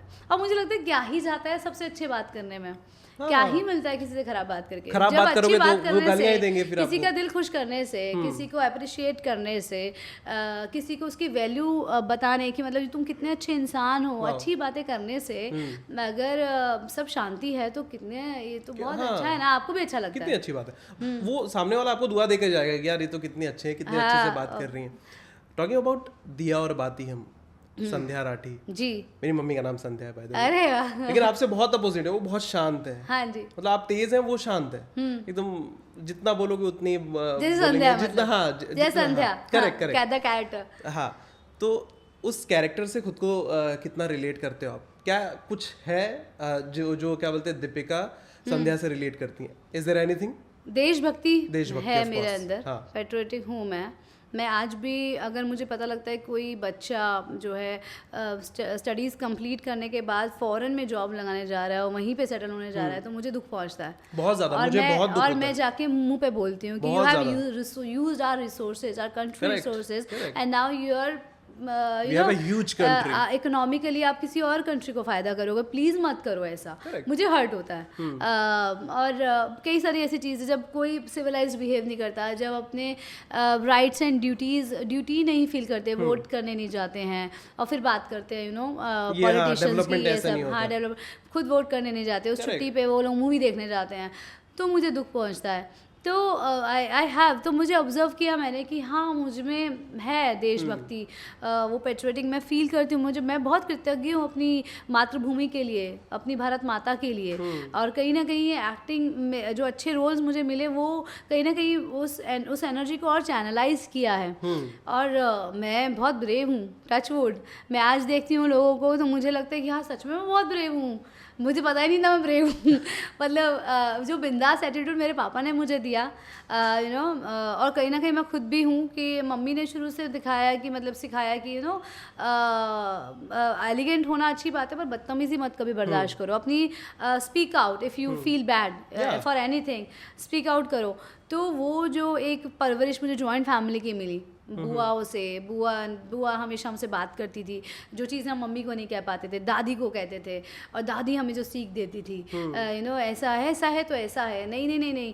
तो वो जैसे मुझे याद है कि मेरी मम्मी कहीं ना कहीं मेरा रिश्ता पक्का होना जा रहा था और मैं नहीं चाहती थी, मैं पढ़ना चाहती थी। तो मैंने अपनी दादी को जाके बता दिया था कि मम्मी पापा ऐसा सोच रहे। तो मेरी दादी ने बोला कि नहीं ये खुद अपने बलबूते पे इतनी बन जाएगी कि you don't need to find a rich guy for her, let her study, let her what she want to do. मेरी दादी ने मेरे लिए किया था। तो कहीं ना कहीं वो जो परवरिश मिली ना, वो बिंदास एटीट्यूड की दादी सपोर्ट करेगी और अपनी बात बोलना, तो वो उससे कहीं ना कहीं वो जो ब्रेवरी वो संध्या में जो मैंने दिखाई। और ज़िद्दी, मैं स्टबर्न बहुत हूँ। अगर मैंने कुछ ठान लिया तो मेरे मम्मी पापा को भी पता मुझे नहीं रोक सकते, क्योंकि मैं उसके लिए पूरी मेहनत करूँगी। मैं पागल की जैसे, मेरे पापा मतलब लिटरली मैं जब स्कूल में पढ़ती थी तो मैं सुबह 4 बजे तक पढ़ती थी, 1 घंटा सो के मैं एग्ज़ाम देने जाती थी। एंड मेरी मम्मी प्रार्थना करती थी प्लीज़ इस लड़की के अच्छे मार्क्स ले आना माता रानी, वरना ना ये लड़की नहीं मरमुरा ना जाए। तो मेरी मम्मी को ऐसा होता था कि भैया मैं मतलब मेरे मम्मी पापा ऐसा होता है मेरे पापा ऐसी मेहनत करते थे, ऐसा मेरी दादी बोलती है। तो वो जीन से है मुझे। तो मम्मी बोलती है 7 दिन लड़की बिना 1 घंटा सो के पढ़ रही है, क्या कर रही है ये। तो मतलब क्या ही करना है, ऐसे कौन से कॉलेज में जाना तेरे को, मतलब मैंने बोला नहीं मुझे ये ना मेरा, मैं सारे पेजेस पढ़ के जाती थी, सारे पेजेस। मुझे जब तक सारे पेजेस नहीं पढ़ लूँगी तब तक मुझे शांति नहीं, मैं घुसूंगी नहीं एग्जामिनेशन हॉल में। मेरा ऐसा था कि मैं एग्जामिनेशन हॉल के बाहर मेरी मम्मी को खींचनी पड़ती थी, बेल बज जाती थी कि अब बुक दे जा अंदर। तो मैं बुक वो मुझे कहते थे लिटरली। तो मैं इस तरह की इंसान थी। तो ये सॉरी मैं सवाल से भटक गई, मैं पुराने उस जगह पे पहुंच गई। सवाल क्या था? सवाल ये था संध्या राठी से कितना रिलेट हाँ, तो ये जो तो संध्या राठी भी बहुत पढ़ने में, एजुकेशन में थी। तो बुक वॉर्म होना, परफेक्ट थी वो। बुक वॉर्म होना वो कहीं ना कहीं मुझे हेल्प हुआ उस कैरेक्टर में। वो भी पढ़ाई के लिए जो उसकी जिज्ञासा थी, वो जिज्ञासा नकली नहीं थी मेरी, दीपिका की। मैं भी आगे बहुत पढ़ना चाहती थी और अच्छे सिम्बॉयसिस में एडमिशन चाहती थी। बट मेरे फाइनेंशियल क्राइसिस ऐसे हो गए घर में कि मैंने ऑप्ट किया कमाना और साथ में कॉरेस्पॉन्डेंस से पढ़ना, रेदर देन बिकॉज मैं चाहती थी कि एटलीस्ट मेरी यंगर सिस्टर कॉलेज करे, वो रेगुलर कॉलेज करे और मैं छोड़ती हूँ, बिकॉज हमें ज़्यादा डिफरेंस नहीं है। तो मुझे एक को तो एक्चुअली देखना पड़ेगा घर का। तो और मैं भी चाहती थी कि मैं थोड़ा अर्न करना शुरू कर दूँ ऐसा करके। तो मैं भी मतलब लिटरली मैं चाहती थी कि मेरा एक अच्छे कॉलेज में, मेरा आईपी कॉलेज में थी मैं, 1 ईयर मैंने किया और फिर मैंने कॉरेस्पॉन्डेंस में शिफ्ट किया। MBA में एक अच्छे सिम्बॉयसिस वगैरह से करना चाहती थी, तो वो नहीं हो पाया। तो वो जिज्ञासा जो थी वो बहुत प्योर थी, दीपिका और संध्या की जो है। और जो घुटन कंजर्वेटिव लोगों को देख के मुझे होती थी, वो भावों के फैमिली के अंदर वो कहीं ना कहीं थी। और जब मैं ज़िद पे आ जाती थी तो वो बाल्टी उठाने वाला सीन जो था, कि ज़िद में वो पानी भर रही है। तो वो ज़िद बहुत रियल थी। मेरी ज़िद थी कि मुझे मतलब अच्छा काम करना है, मुझे एक्टर बनना है, मैंने ठान लिया है। तो वो ज़िद जो फायर आता था, या एग्ज़ाम की जो ज़िद होती थी कि मम्मी तुम मत बोलो मुझे सोने के लिए। मम्मी बोलती थी बेहोश हो जाएगी, पेपर में क्या लिखेगी, सो तो जा। अब 2 बज गए, मम्मी लिटरली आके मुझे चाय पराठा देती थी 2 बजे 3 बजे कि रात में कि कब से पढ़ रही है और अभी तक कुछ खाया नहीं है, बेहोश ना हो जाए लड़की। लिटरली। और एक ही जगह पे बैठी हूँ, मम्मी बोलते तेरे पैर सुन नहीं होते। हाँ यार, ये तो होना चाहिए, इतने टाइम तक बैठते हैं। चल तो ले कहीं, तो ऐसा बाहर घूम के तो आ जा थोड़ा। मैं ऐसी प्लम्प हो गई थी मैं बैठे बैठे। हाँ, वो पढ़ाई करते करते 9th 10th 11th 12th मैंने इस तरह से किया है 4 साल। तो वो जो फायर थी ना, स्टबर्न एटीट्यूड, नहीं भाई मुझे तो सारे page RD Sharma RS Agarwal सब छपी होनी चाहिए मेरे दिमाग में। सब एक एक पेज पता चाहिए वो आंसर कहाँ पे। ऐसा होता था, मुझे पेज नंबर भी पता होता था, ये वाला लॉगरिथम यहाँ मिलेगा। तो ये हाल था मेरा। तो वो कहीं ना कहीं जो मेरी एनर्जी थी, स्टबन एटीट्यूड बहुत ज़रूरी था संध्या कैरेक्टर में। वो ब्रेवरी, अगर किसी ने गलत किया तो हाथ भी उठा दो, तो वो हाथ ऐसा ना लगे लड़की ने मारा है, वो लगे कि हाँ एक बिंदास लड़की ने मारा है। क्योंकि जैसे मैं फाइटिंग जो मैं करती थी संध्या के रोल में, वो लगता था कि हाँ भैया एक women who is fighting with manly energy, तो वो फेमिनाइन और मस्कुलिन एनर्जी में जो ट्रांसफॉर्मेशन था वो एक संध्या किरदार में चाहिए था। लड़की इंस्पेक्टर की ड्रेस में भी जचे वो भी, और आईपीएस ऑफिसर का, और साड़ी में भी जचे वो भी मेरे पास था कहीं ना कहीं। वो जीन्स बोल सकते हैं क्योंकि वो एटीट्यूड था मेरे पास में। तो वो है, तो आई थिंक ये सब चीज़ें हैं जो काफ़ी रिलेटेड, जिसमें मुझे बहुत ज़्यादा अलग से मेहनत करनी नहीं पड़ी, जो एटीट्यूड था। बट वो कैरेक्टर इतना खूबसूरत लिखा शशि मैम ने, सुमित सर ने, सीमा मैम ने, और चैनल लेजेंड्स है। आई फील कि आज जब मंगल लक्ष्मी की 2.1 की टीआरपी आई ना, तुरंत मेरे को दिमाग में ना, मैंने नमन को याद है, मैंने नमन को ये बोला कि I M Shashi Sumit product. अरे वाह, हाँ, मेरे मुंह से एकदम से निकला, I am proud of that. मैं शशि सुमित प्रोडक्शन से मैं निकली, उनका मैंने शो किया कि मुझे इतना एक्टिंग में इतना खेलने को मिला ना उस संध्या कैरेक्टर के अंदर, कि आज ये चीज़ है मेरे लिए मुश्किल ही नहीं है, बहुत इजी है मेरे लिए। फ्रॉम डे वन आप पहला प्रोमो ही देखो मंगल लक्ष्मी का, जो है उसमें यहाँ मेरी एक्टिंग, जो मेरा थॉट लेवल है वो पता लगता है, मुझे कुछ करना ही नहीं पड़ता। आज मैं इतनी ट्रेंड हो चुकी हूँ उनके साथ काम करके। सो दिल से एकदम ऐसा लग रहा है कि you know Shashi Sumit has trained me to become a better actor by giving so much different scenes and experimenting on Sandhya. हाँ, और इतने अच्छे खूबसूरत सीन्स थे, रोहित की डायरेक्शन, फिर बाद में मकबूल जी आए, आकाश जी आए, सब ने मेरे को बहुत प्यार से और बहुत ही यू नो सही दिशा में मेरी एनर्जी को रखा, और मैंने कि मैं अच्छा परफॉर्म कर पाई संध्या कैरेक्टर में। ओके, वो स्लैप वाला क्या इंसिडेंट है? वो काफी ज्यादा वायरल है। लाइक तो यार, तो कितनी बार पूछेगा मुझे बता, तीसरी बार पूछ रहा है। तीसरी बार नहीं पूछ रहा हूं मैं, दूसरी बार पूछ रहा है। दूसरी बार भी नहीं। क्या मतलब, क्या इंसिडेंट है कि मतलब इंसिडेंट है भी कि नहीं, अभी मुझे नहीं पता। मतलब लोगों को ऐसा कहना है, और बहुत सारे जगह आर्टिकल्स भी है कि आपने मैंने तो नहीं सुना, मेरे तो आज तक किसी फैन ने नहीं बताया। तुम लोगों को बस आपने किसी को स्टार को थप्पड़ मार दिया था, क्या हो गया था? मैंने कहा से मैं क्यों मारूंगी? नहीं कुछ क्या हुआ था? मैं कुछ बोलना ही चाहती, बट ऐसा धुआं अगर उठता है तो उसमें कुछ तो होता है ना, तभी धुआं उठता है। तो ये कौन सा कोर्ट रूम चल रहा है और मुझे अपनी गवाही देनी है, और आप क्यों जज बन रहे हैं? हाँ, ये तो है यार। लेकिन कुछ सच्चाई है इसमें। मैं हूँ कौन यहाँ पे? आप एक्टर हैं? क्या मुझे जवाब देना चाहिए? आप दीपिका जी? मैं जवाब ही नहीं देना चाहती, कई चीज़ों के जवाब आपके पास होते ही नहीं है। Okay, thank you. चलो ठीक है, अगर आप जवाब नहीं देना चाहते इट्स ओके। बिकॉज देखिए, मतलब हाँ या ना में तो बोल दो। अगर आप दो लोगों की बात करो तो दूसरा इंसान भी होना चाहिए, तब आप बात करें तो फायदा है। अगर दूसरा इंसान नहीं है तो मैं तो अपनी स्टोरी के अंदर हीरोइन हुई। हर इंसान अपनी स्टोरी के अंदर हीरो या हीरोइन होता है, तो वो मैं नहीं चाहती कोई आधा सच लोगों के सामने आए, पूरा सच आना चाहिए। और आप हमारी केमिस्ट्री देखो यार, मैं खुद देखती हूँ, सो प्राउड हो यार। सूरज संध्या की क्या केमिस्ट्री है, बवाल केमिस्ट्री। तो क्या काम किया है हम दोनों ने, चाहे कुछ भी हो, क्या अनस ने क्या काम, मुझे अनस ने एज अ बेस्ट बेटा, एज अ बेस्ट हस्बैंड क्या काम किया। आई एम सो, मतलब उस टाइम पे मुझे नहीं दिखाई देता था, क्योंकि मैं रोज वो सीन्स कर रही होती थी, मेरे लिए बड़ी बात नहीं थी। आज जब मैं इंडस्ट्री को देखती हूँ, आज जब मैं इतने शोज बीच में आए और मैं देखती हूँ, आज भी वो कैरेक्टर सूरज का अगर आज कोई करे भी तो नहीं कर सकता यार। कितना मेहनत से और कितना ब्यूटीफुली, कितना कैसे वो जलेबी जब बनाते थे, वो लिटरली सीखे और उन्होंने जलेबियां बनाई हैं। वाओ, रियल में बनाते थे वो, मुझे बना के खिलाते भी थे।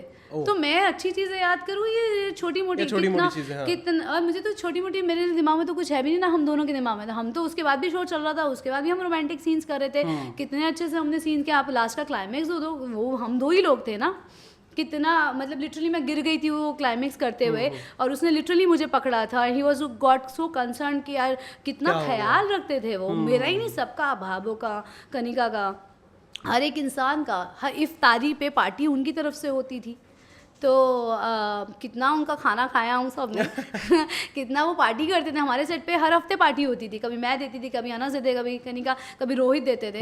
क्या समा था वो, क्या वक्त था वो। मैं तो ये सोचती हूँ, इतना खूबसूरत वक्त, और मुझे उस टाइम पे पता नहीं था कि ये खूबसूरत वक्त चल रहा है। मैं अपनी ही उसमें थी, एक्टिंग बेस्ट करनी है, ये करना है, वो करना है। मैं I was like a student They were senior in that college and I was like just a newcomer. I was also like oh ये करके. ओके हाँ. वापस से रिलीव करने का मतलब मौका मिले तो आप करोगे? अगर लोग चाहेंगे तो क्यों नहीं. अभी चाहती हूँ मंगलक्ष्मी मेला चले. हाँ, नहीं ऑफ कोर्स वो तो चलना ही है. डेफिनेटली अच्छे लोगों के साथ काम करके किसको मजा नहीं आता और मेरे को काफी लोग लिखते भी हैं. तो अब अगर मौका मिलेगा डेफिनेटली. पर इससे पहले जब मौका मिल रहा था तब मैंने ऑब्वियसली मैं बोलूँगी कि हाँ मैं नहीं करना चाहती थी क्योंकि मैं नहीं चाहती थी कि पूरी ज़िंदगी मुझे सिर्फ एक ही कैरेक्टर से लोग जाने. मैं एक एक्टर हूँ और मैं चाहती थी कि मैं डिफरेंट शेड्स ट्राई करूँ और डिफरेंट कैरेक्टर के नाम से जानी जाऊँ. ऑल्दो मैं ही एक ऐसी लड़की हूँ जिसके दूसरे शो में भी संध्या ही नाम था. कवच में मेरा नाम संध्या पटवर्धन था. तो बट कैरेक्टर डिफरेंट था. तो मैं चाहती हूँ कि मैं अलग अलग किरदार निभाऊँ एज एन एक्टर. अलग अलग रोलों में दिखूँ मैं. वो मेरी ख्वाहिश है. और इसी ख्वाहिश के चलते जब दिया बाती 2 की बात हो रही थी तो मैंने ज़्यादा इंटरेस्ट नहीं दिखाया. हाँ बीच में काफ़ी उड़ा था कि हाँ पर मुझे था कि मुझे कुछ और कैरेक्टर करना है.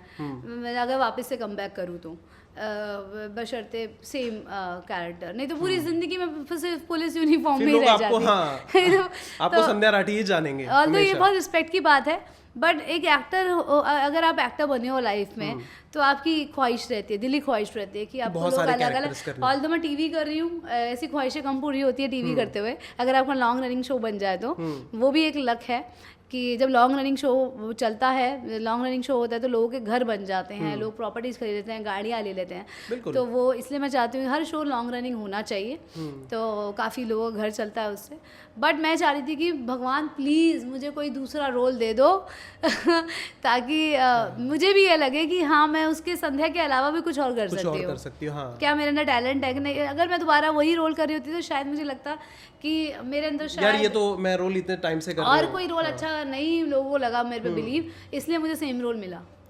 तो शायद मैं इतनी खुश नहीं होती जितनी आज मैं मंगल लक्ष्मी करके खुश हूँ. मंगल का किरदार करके खुश हूँ. ओके इंडस्ट्री में किसी ने आपको परेशान किया है whether it is director producer actor किसी ने ऐसा है जो बहुत ज़्यादा तंग किया कि यार बस करो यार अभी ये सब फालतूगिरी मत करो? मुझे नहीं लगता मुझे कोई परेशान कर सकता. मैं खुद ही एक परेशान आत्मा हूँ. यार ये तो मैं सवाल ही गलत इंसान से पूछ रहा हूँ. मुझे लगता है सिर्फ प्रॉब्लम्स कहीं नहीं होती. If you want to fix your problems ना you have to fix your mind. You have to fix your thoughts. तो कभी भी मेरी लाइफ में जब प्रॉब्लम्स आती हैं और रहती हैं सबकी लाइफ में हर रोज रहती है कुछ ना कुछ. कहीं ना कहीं आप कहीं हारे हुए थे. अब जैसे सोम स्कूल से पहुंच गया होगा और मुझे था कि मैं उसके साथ जाके प्ले उसमें जाऊं यू नो. तो अभी मैं नहीं पहुंच पाऊंगी और आज मैं उसके फेस पे सैडनेस देखूंगी कि मम्मी ने प्रॉमिस किया था नहीं किया. तो हर दिन कुछ ना कुछ ऐसा होता है जहाँ कहीं आप हार रहे होते हो कहीं आप ऊपर आ रहे होते हो. तो वो सबके साथ होता है. But I try to focus my mind on the larger picture कि मैंने क्या सही मैं अपने आप को सही जो मैंने जो किया उसको सही बताने के लिए अपने दिमाग को चैनलाइज कर लेती हूँ कि इंटरव्यू देख के मेरे ऑडियंस बहुत खुश हो जाएगी. कोई बात नहीं उनकी दुआएं मेरे बच्चे को मिलेंगी. अरे वाह क्या तो मैं ऐसे अपना दिमाग चेंज कर लेती हूँ. और अगर कोई मेरे को एक्चुअली ऐसा लगता है कि मेरे लिए चैलेंज की अगर कोई मेरे से परेशान है या किसी को मेरी वाइब पसंद नहीं आ रही तो मैं उसको चैलेंज लेती हूँ. मुझे और मज़ा आता है. मुझे लगता है कि मुझे अब अस्त्र शस्त्र और निकालने पड़ेंगे और दिमाग का इस्तेमाल करना पड़ेगा और इस सीन को इतना बेहतरीन करना पड़ेगा कि उनकी एक्सपेक्टेशन से भी ऊपर जाए. और आधे घंटे बाद जाके याद आता है कि अरे हाँ सर ने वो क्या. बिकॉज कई बार सीन्स इतने इंटेंस होते हैं कि आप तुरंत से स्विच ऑफ नहीं कर पाते माइंड को. तो हैप्पी कि यहाँ पे सब लोग मुझे बहुत रिस्पेक्ट देते हैं. सब लोग मुझे बहुत प्यार करते हैं. मुझे अप्रिशिएट करते हैं. मतलब जब मैंने अच्छा काम किया जिसमें मैंने वो गिरने वाला सीन बताया कि मैं कल जो मैं गिरी तो सर ने पूरी यूनिट को बोला क्लैप फॉर. तो इतना अच्छा लगता है यार. लोग कितना प्यार करते हैं. मतलब ऑडियंस से तो मिलता ही है पर ऑन फ्लोर भी मिलता है मुझे. तो मैं ये ब्लेसिंग रखती हूँ रात को. तो मुझे वो मदर वाला गिफ्ट कि यू नो. और मुझे लगता है खुश माँ एक खुश बच्चे को खुश रख सकती है. अगर मैं ही हताश हूँ मुझे लग रहा है मैं अपने ड्रीम्स छोड़ के यू नो सेक्रीफाइस कर रही हूँ. कल को जब 10 साल बाद उसको ये पता चलेगा मम्मी ने सेक्रीफाइस किया वो कहेगा नो नीड मम्मा इसकी कोई जरूरत नहीं थी आप फालतू बर्डन डाल रहे हो. तो जब अम्मा थी घर पे जब चाची थी घर पे तो आपने इतना ज्यादा क्यों सोचा. तो मुझे लगता है कि इसलिए जो हो रहा है बहुत अच्छा हो रहा है और बस मैं इसी तरह फोकस रहूँ अपने काम पे. हर दिन ऐसे ही मेहनत करते रहूँ. तो आई ओनली थिंक और अगर कोई कभी खराब मूड में भी होता है ना तो मैं सोचती हूँ आज इसका दिन अच्छा है. It's not on me. It's her और हिज प्रॉब्लम्स जो कहीं ना कहीं मेरे ऊपर निकल रही हैं या लेती हूँ और सूमड़ी में मैं गायब हो जाती हूँ. तो रोहित भाई से कैसे मुलाकात हुई? तो बहुत क्यूट इंसान है यार वो. मैंने आई थिंक मैं आपको एक घर पर आया था आई थिंक गणपति के टाइम पे समथिंग ऐसा कुछ तो था। इधर अंदर अंदर रहने जाओ, कर लो बाइट कर लो। मैंने बोला भी, अपने जर्नलिस्ट फ्रेंड्स थे उनको मैंने बोला भी, मैंने यार कितने क्यूट है यार ये। बहुत सही तो है। कैसे पहली बार कैसे मिले थे आप लोग? क्या मैं तो दिया ये बात केमिस्ट्री? पहला ऑडिशन जो था मेरा रोहित ने लिया था। मैं और मेरी फ्रेंड मानिनी आए थे और उसके बाद स्ट्रेट लॉन्ग हेयर से ब्लैक एकदम, and she was looking so beautiful. और उसका ऑडिशन चल रहा था और रोहित ही ले रहे थे। सुमित सर थे, शशि मैम थी वहाँ पे, शीतल मैम थी। तो मुझे आई यूज टू फील नेग्लेक्टेड कि अरे मालिनी इतनी सुंदर लग रही है, मेरे को तो क्यों ही लेगा। तो मैं बाहर गई, अपनी सिस्टर को फ़ोन किया कि मेरा यहाँ पे कोच नहीं होने वाला है, मैं शाम की ट्रेन पकड़ के वापस आ रही हूँ, फ्लाइट के तो पैसे नहीं लगाऊंगी मैं, इतने पैसे ऐसी बेकार चीज़ हुई 4000 रुपये नहीं लगाने वाली, मैं 1500 की टिकट से आती हूँ। तो उसने मुझे भरा, मेरी बहन अन्नू है, उसने मुझे बोला अरे तू नहीं, you have to give your best. तो उसने मेरे को मोटिवेट किया। उसके बाद जब मैं अंदर गई तो मानिनी के पास कुछ 5 पेजों की 5 लाइन्स थी, आधे पेज की स्क्रिप्ट थी और मुझे दिया 2 पेज की स्क्रिप्ट, रोहित ने दिया वो। तो मैंने ना ऐसे झाँक के देखा मानिनी के पास कितना बड़ा है, उसके पास भी इतना बड़ा है। तो उसने देखा आधा पेज और मेरे को 2 पेज। मेरे मन में आया, जैसे मुझे इसलिए पार्शलिटी किया मुझसे, मैंने तो जानबूझ के ये मेरे को क्यों 2 पेज का दिया, इसको क्यों आधा पेज का दिया। तो पर मैंने बोला कि ठीक है मुझे टेस्ट कर रहे हैं, ठीक है मैं रट लेती हूँ। तो मैंने उसको रटा। फिर मानिनी को तो सूट दिया था, मुझे साड़ी दी पहनने के लिए।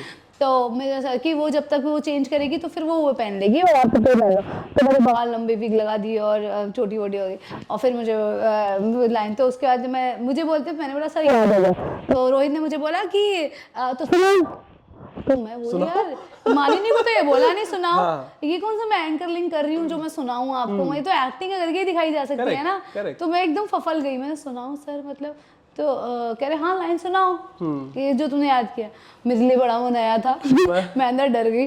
तो मैंने 4 लाइन ऐसे विदाउट मूड बोली। तो कहते ऐसे करोगे एक्टिंग? मैंने कहा सर पर आप तो बोल रहे हो सुनाओ।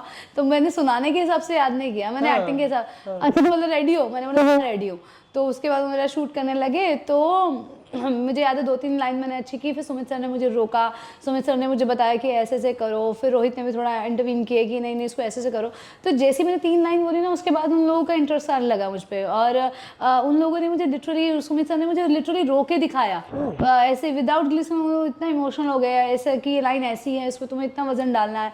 तो मुझे वो बहुत पहली बार ऐसा एक ऑडिशन लगा जहाँ पे सामने वाले लोग मेरी हेल्प कर रहे हैं। वरना तो आप ऑडिशन स्क्रिप्ट मिलती है, आप कैमरे के सामने बोल के निकल जाते हो, कोई नहीं बोलता आपको ऐसे ऐसा करो। तो और मेरे को लिटरली, और मैं ये भी बोल रही थी कि मेरे को कपड़े भी पहनाए गए हैं character, it was like a mock test. तो मैं इसको ऑडिशन समझ रही थी, तो वो मेरी इतनी हेल्प कर रहे थे। तो मुझे लगा यार सामने सब हेल्प आनी शुरू हुई है, तो मेरे को भी इतना विश्वास, मैं जो सोच रही विश्वास नहीं दिखा रहे, मगर विश्वास दिखाए तो मुझे करना चाहिए। तो मैंने वो अच्छे से किया, फिर मॉक टेस्ट ऐसा करके फिर मुझे बोला कि 2 दिन रुको, पर मैं तो सिर्फ 2 दिन के हिसाब से आई थी।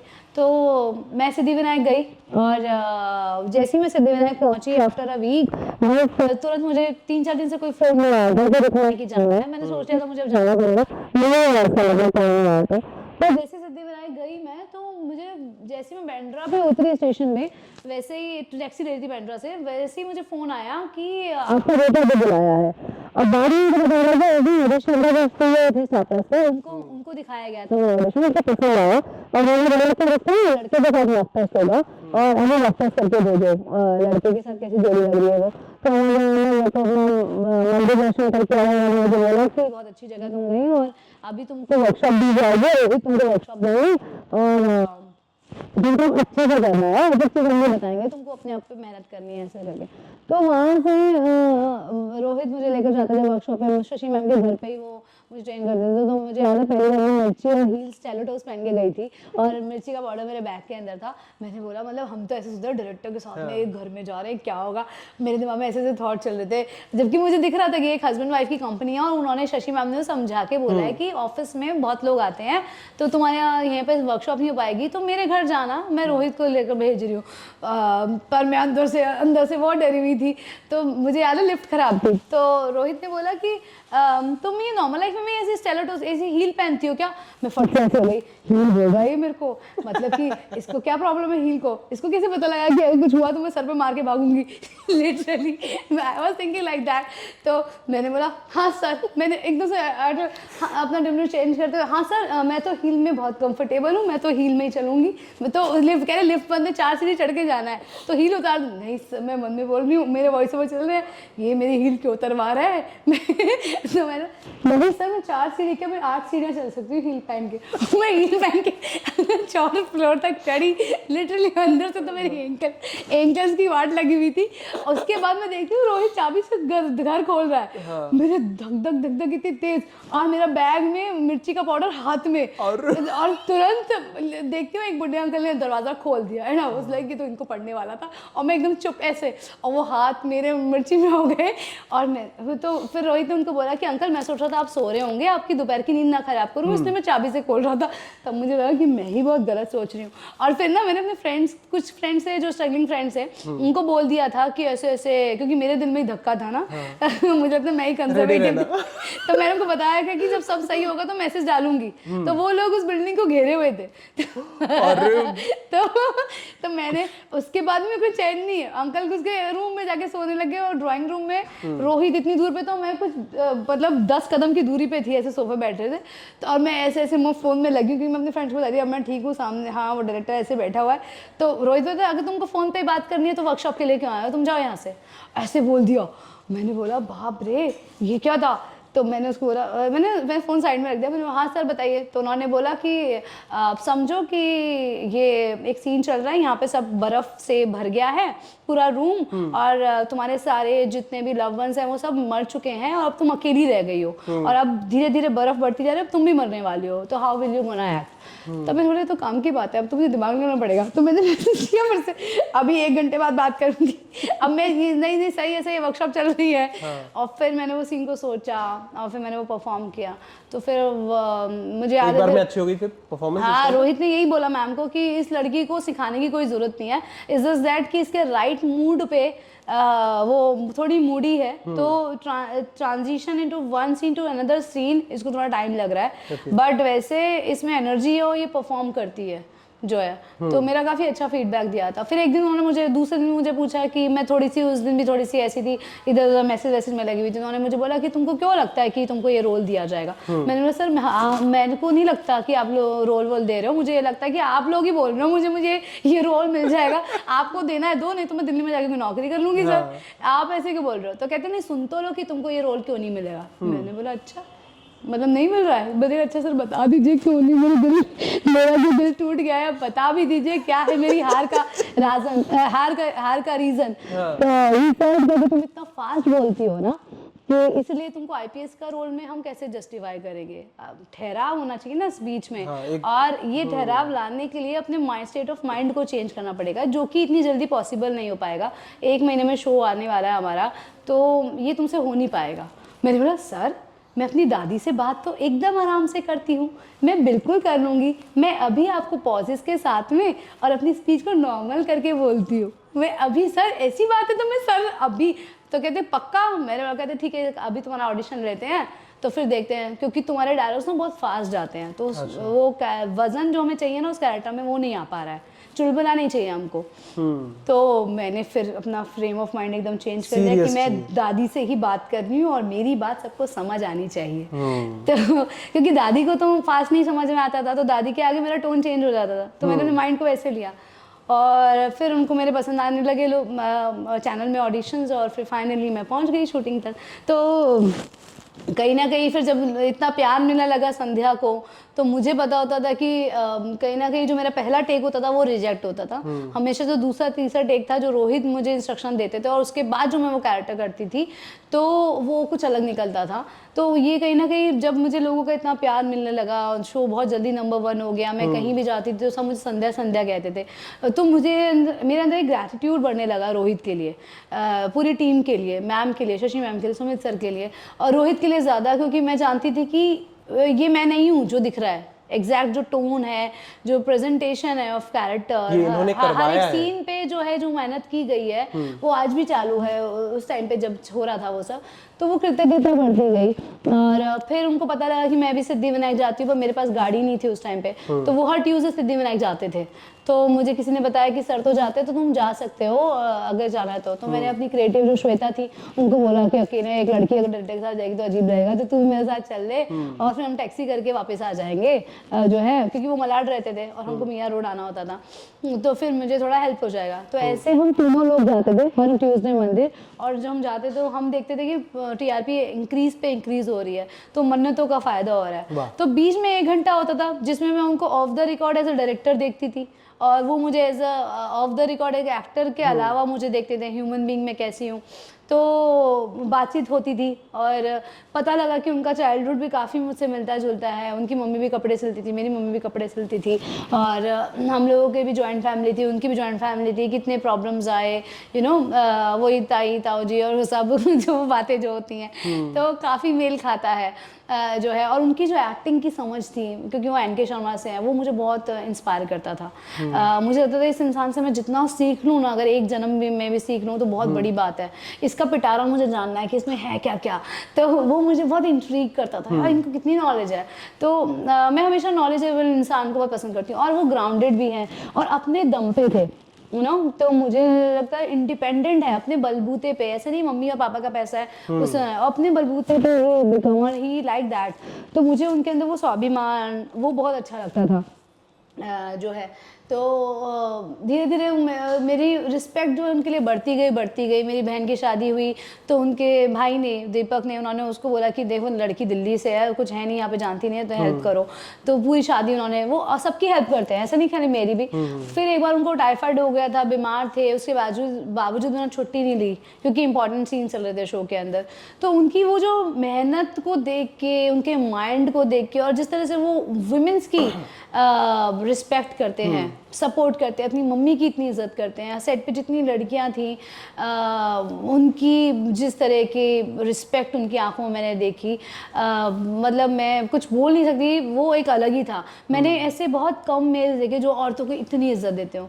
सबसे बड़ी बात मतलब कि एक बार मुझे याद है कि सेट पे कुछ ऐसा इंसिडेंट हो गया था जहाँ पे एक मेरी को एक्टर बहुत अनकंफर्टेबल फील कर रही थी, बट रोहित ने उनके लिए आवाज़ उठाई और उनको सपोर्ट किया विदाउट एनी, यू नो, ऐसे वो हमेशा जस्टिस करते हैं। एक तो ये भी है वेरी मतलब वो कभी भी ऐसा नहीं लगेगा कि हाँ इसके साथ उन्होंने पार्शियलिटी की। वो सबको सबकी एनर्जी के हिसाब से बैलेंस करते हैं। मतलब कि अगर किसी को पैम्पर करना अच्छा लगता है तो वो पैम्पर करेंगे। अगर किसी को, जैसे मैं जो हूँ वो स्टबर्न हूँ, तो मुझे उनको सीधे वो बात नहीं करेंगे, वो उल्टा ही बात करेंगे। अगर मुझसे उनको कुछ काम कराना तो सीधे से नहीं बोलेंगे, वो उल्टा बोलेंगे कि आज तो ये सीन तो कर ही नहीं पाएगी। तो उनको पता है मैं ऐसे ही, मेरा दिमाग ऐसे वर्क है। तो he understands each and everyone mind, he is very mindful person and he is very, आज भी मैं उनसे बहुत प्रभावित हूँ क्योंकि उन्होंने 2-2.5 महीने से शुगर का एक तिनका भी नहीं लिया है, खजूर भी नहीं लिया है, जबकि वो बनारस शूट करके आए हैं। और हम लोग लग रहा था वेजिटेरियन है कि थोड़ा लड्डू ले जाए, मम्मी लड्डू बना देगी, तो थोड़ा इसलिए जब शूटिंग में बाहर बाहर का खाना है तो थोड़ा लड्डू खा के हो जाएगा ब्रेकफास्ट, दूध और लड्डू करके। पर उन्होंने नहीं बनवाया कि नहीं, मैं दिवाली से पहले उन्होंने छोड़ दी थी शुगर। सुबह 5:30 उठ के वॉक पे जाते हैं। सोहम, मैं कई बार वर्कआउट कर रही होती हूँ, वो सोहम को रेडी करते हैं सुबह जो है। मैं सिर्फ उसके कपड़े बनाती हूँ, नहलाते वही हैं सोहम को, उसका नाश्ता देखना कि मतलब हो रहा है नहीं हो रहा, कुछ हेल्प चाहिए तो इस तरह से। तो पैंडेमिक में फैमिली हमारी किस तरह से उन्होंने पूरा घर में हेल्प किया, यू नो, हर काम में, कि ठीक है मैं झाड़ू लगा दूँ तो पोछा लगा दे, इस तरह से। तो उनके अंदर ज़रा भी ना, हमेशा वो ना आप जैसा बन के काम करते हैं, एकदम रूट ग्राउंडेड लेवल पे। आपको लगता ही नहीं कि मतलब कि ऐसा लगता है फ्रेंड के साथ हूँ मैं। आज भी जैसे लगता है कि मेरे बेस्ट फ्रेंड के साथ में। आज भी मेरे रोमांटिक सीन भी अभी जैसे हुए थे तो मैं रोहित से डिस्कस करती हूँ कि मैंने ऐसे देखा, मैंने वो ऐसे किया, तो वो भी मुझे इनपुट देते हैं कि बहुत अच्छा किया तूने, और ऐसा ऐसा जो है उन्होंने ही मुझे समझाया है कि एक शो की जो ताकत होती है वो जो मेन लीड होते हैं उनकी केमिस्ट्री होती है। तो you have to really work on the chemistry between you and your co actor, co star, that is very important. और वो मेहनत उन्होंने सूरज संध्या पे भी की थी। मेरा कंज्यूमेशन सीन जो था सूरज संध्या का, वो रोहित ने ही शूट किया था। तो बहुत why सारे इतना अच्छे, बड़ा हाँ, famous तो हो वो गया जो एक कैनवस उनका मुझे दिखता था कि इतना ओपन माइंडेड कि वो मुझे कहते थे यू पास आओ और इस तरह से रिएक्ट करो, give your good looks, you know. तो वो मुझे जो मोटिवेट, जब मैं हिचकती थी उस टाइम पे, मैं याद है मुझे, मैं बहुत डरती थी जब रोमांटिक सीन आते थे, बट ही यूज्ड टू करो करो ऐसे, क्या कर रही हो, ढंग से पेश आओ, ढंग से रिएक्शन दो, रिएक्शन नहीं मिल रहा, रिएक्शन नहीं मिल रहा है। तो वो चीज़ें मुझे बहुत इम्प्रेस की रोहित के अंदर। आई थिंक आई एम ब्लेस्ड कि मुझे एक सही साथी मिला इस जन्म में। हाँ, सवाल ये है कि छुपाया कैसे आपने? सेट पर किसी को नहीं पता था that you guys are dating, है ना? ये छिपाया कैसे आपने? छिपाया क्योंकि कुछ पता नहीं चल ही है। जाता है लोगों नहीं, को। छिपाया नहीं है, क्योंकि हम लोग अपने अपने काम में ही, हम व्यस्त काम की रहते बातें ही करते थे और हम अपने काम को ही बेहतर बना रहे थे, हम उसमें लीन थे मोर देन इनटू अफेयर ना। वी वर, ही वाज कि वो दिया बाती में मेहनत कर रहा था और मैं संध्या पे मेहनत कर रही थी।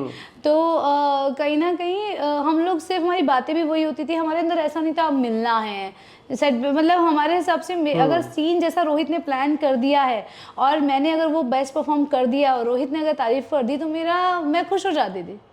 मेरे लिए वही खुशी थी। उसको, उसकी आंखों में वो चमक देखना कि वो बेस्ट कर दिया है, और उसको भी यही खुशी होती थी मुझसे कि इसने अच्छा परफॉर्म किया, ये कैसे आई थी और आज ये कैसा परफॉर्म कर रही है। और उसका मुझे सरकास्टिकली बोलना, जैसे मुझे कई बार अवार्ड मिल जाता था तो नेक्स्ट डे आके तो मुझे बोलता था, हाँ मैडम थोड़ा ना परफॉर्म करेंगे, अच्छा अब तो मैडम को अवार्ड मिल रहे हैं, तो सीधे मुझे ग्राउंड पे ले आता था, यू नो। तो ये हमारी जो बातचीत होती थी, हाँ बातचीत होती थी, यही मजाक मस्ती में, हमको ऐसा नहीं लगता था कि हमको अलग जाके मिलना है, कहीं जाना है। तो एक इंसान समझ में आ जाए, सपोर्टिव समझ में आ जाए, एक अच्छा इंसान है, तो फिर क्या ही सोचना। फिर जब शादी की बात होने लगी, रोहित की मम्मी शादी के लिए लड़कियां ढूंढने लगी, तो रोहित ने मुझे बोला कि सी मेरा कोई अफेयर का प्लान नहीं है, अगर तुमको मुझसे शादी करनी है तो बताओ जो है ऐसा करके। तो मैं हाँ शादी तो मुझे करनी है, ऐसा कुछ नहीं है, आज नहीं तो कल तो करनी है। इतना कैजुअल? हाँ, आज नहीं तो कल करनी है, आज आपसे करनी है। हाँ, तो पर मैंने बोला मम्मी चाहती है शायद शो के बाद करूं, बट आपकी मम्मी अगर शादी कर देगी तो इससे अच्छा है फिर मैं पहले कर लूंगी, कोई बात नहीं, ऐसा था। और मेरे लिए सबसे अच्छी बात ये भी थी कि रोहित 11 बजे सो जाते थे, सुबह 5 बजे उठ जाते थे। मेरे घर पे ऐसा सर्कल नहीं था, मेरे घर पे 1 बजे सोना और 8 बजे उठना वैसा था। तो कहीं ना कहीं जो मेरा नया काम था वो और मेरा लाइफस्टाइल मुझे सपोर्ट नहीं कर रहा था। तो मुझे लगा कि यार अगर मैं ये एड्रेस चेंज कर दूं तो मेरी लाइफ में और बेटर हो जाएगा और सुधार हो जाएगा, मैं वर्कआउट कर पाऊंगी। और क्योंकि हर दिन मेरे को सोने में लेट हो जाता था, पर उठना मुझे 5 बजे ही पड़ता था, मुझे रनिंग पे जाना होता था, योगा वगैरह करना, मार्शल आर्ट्स करना होता था, और फिर मैं सेट पे जाती थी। तो वो महीने मेरी बहुत कम स्लीप हो रही थी। तो क्योंकि मेरी बहन छोटी थी, नया नया मुंबई देखा था, उसको पार्टीज करनी थी, उसको घूमना था, या ऑडिशंस पे जाती थी, तो वो आते आते 12 साढ़े 12 हो जाते थे, फिर सोते सोते 1 बज जाता था, तो बहुत मुश्किल हो रही थी मेरे लिए। तो मुझे लगा था मम्मी की लाइफ भी थोड़ी सी मुश्किल हो रही है, यू नो, दिल्ली बॉम्बे, तो अच्छा है मैं ही शादी कर लूँ तो मम्मी के ऊपर से भी टेंशन निकले। ओके, ये पॉडकास्ट काफी लंबा हो रहा है, तो ये एक आखिरी सवाल। इनिशियली, अभी तो नहीं, इनिशियली जब मंगल लक्ष्मी लॉन्च हुआ था तो लोग उसे अनुपमा से काफी कंपैरिजन करते थे, ये आपने भी सुना होगा। जी, आपने ऐसा सवाल भी पूछा था? जी, मैंने नहीं पूछा था। अच्छा। ये पहली बार है, ये मेरे मन में था, तो I thought I should ask you. आपको कैसा लगा जब इस तरीके का? देखिए, इतना नंबर 1 शो से अगर आपका कंपैरिजन होता है तो प्राउड की बात है। और पर मैं ये अंदर से जानती थी कि ये शो वैसा नहीं है, क्योंकि मैंने इसके मॉक टेस्ट किए थे, उसका किरदार मैं जानती थी, समझती थी, मॉक टेस्ट करके समझ में आ गया था मुझे। और तो मुझे पता था ये किरदार ही वैसा नहीं है, और जब किरदार वैसा नहीं है तो स्टोरी कैसे हो जाएगी? तो किरदारों से स्टोरी का ताना बाना बनता है, यू नो। तो मेरी स्टोरी हो जाए तो किरदार वैसा नहीं है तो वैसा दिखेगा भी नहीं। तो और मेन मैं जानती थी Mangal Lakshmi is the show name, it's not husband wife के ऊपर नाम नहीं है। तो ये 2 भाइयों की कहानी है, सास बहू की कहानी है। आदित्य कहीं ना कहीं मंगल को उठाने के लिए, जब तक वो बुरा ना बोले मंगल को, तो मंगल कैसे दिखेगी, यू नो, उसके सेक्रीफाइसेस कैसे, उसके स्ट्रगल्स कैसे दिखेंगे। तो Aditya just a part of, मतलब उस टाइम पे मेरे दिमाग में यही था कि ये these all characters are making Mangal different. या तो और मंगल एक ऐसी लड़की है, एक ऐसी लेडी है जो कहीं ना कहीं माता रानी में बहुत बिलीव करती है, हर वक्त उसके मुंह पे जय माता दी होता है। और शी तो भक्त है वो, तो एक भक्त कैसा होगा, यू नो प्रॉब्लम्स भी आ जाती हैं तो भी भक्त एक स्टेट ऑफ माइंड में रहता है, बहुत ज़्यादा उसमें विचलित नहीं होता, हमेशा एक पॉजिटिव प्लेजेंट स्माइल रहती है उसके फेस पे। तो मैं जानती थी किरदार अलग लिखा गया है और मैं भी एक इंसान डिफरेंट हूँ। तो मेरा प्रेजेंटेशन क्राफ्ट जो है, हमारे डायरेक्टर्स का पॉइंट ऑफ व्यू, और जिस तरह की स्टोरी है, कैसे सास सपोर्ट करेगी डॉटर इन लॉ की जब उसका खुद का बेटा उसकी हेल्प नहीं कर रहा है, और कैसे वो इतनी दुखी होते हुए भी अपनी बहन की शादी कर देगी जो है विद लैक ऑफ सोर्सेज, और खुद मतलब भंडारे का खाना बना के, मेहंदी आर्टिस्ट बन के, इस तरह से वो अपनी बहन की शादी करती है। तो वो जो वीमेन हेल्पिंग वीमेन ना, वो हमारे शो में बहुत मोटा था कैनवस, 75% वो था हमारा शो। तो वो बहुत डिफरेंट था बाकी शो से। तो मैं जानती थी it's different show, it's just that कि बिकॉज भी प्रोमो ऐसे चल रहे हैं तो they are highlighting on that point. Okay, thank you so much for talking to us, it Thank was you. Lovely talking to you. बहुत time के बाद एक ऐसा कॉन्वर्सेशन हुआ, रियल कॉन्वर्सेशन। बहुत टाइम के बाद मैंने एक्चुअली पॉडकास्ट किया ऐसे माइक वाइक लगा के, मेरे लिए भी एकदम न्यू एक्सपीरियंस है। कैसा लगा हमसे बात करके? बहुत बढ़िया, बहुत बढ़िया। लास्ट में ये लास्ट वाला क्वेश्चन थोड़ा बोरिंग हो गया था। लास्ट वाला क्वेश्चन बोरिंग था? बट ठीक है, बाकी सब Okay. हमें तो कंटेंट मिल गया भाई, वो लास्ट वाला बोरिंग था, चलेगा। कंटेंट मिलना चाहिए, तुम्हारा कंटेंट बनेगा तो हमारा भी हो जाएगा। Thank you so much. Thank you. I hope आप सबको ये इंटरव्यू बहुत पसंद आए, और कुछ भी हमने इसमें पर्दा नहीं रखा है, जो है नेचुरल, जो है नेचुरल है भाई। हाँ, अब शिवम ने मेरी कंपनी एंजॉय की है, मैंने शिवम की कंपनी एंजॉय की है, हम जस्ट बात कर रहे थे, हमें पता ही नहीं था कि आप लोग भी सुन रहे हैं। और आप लोग ये पॉडकास्ट एंजॉय करें, जरूर देखें। Thank you.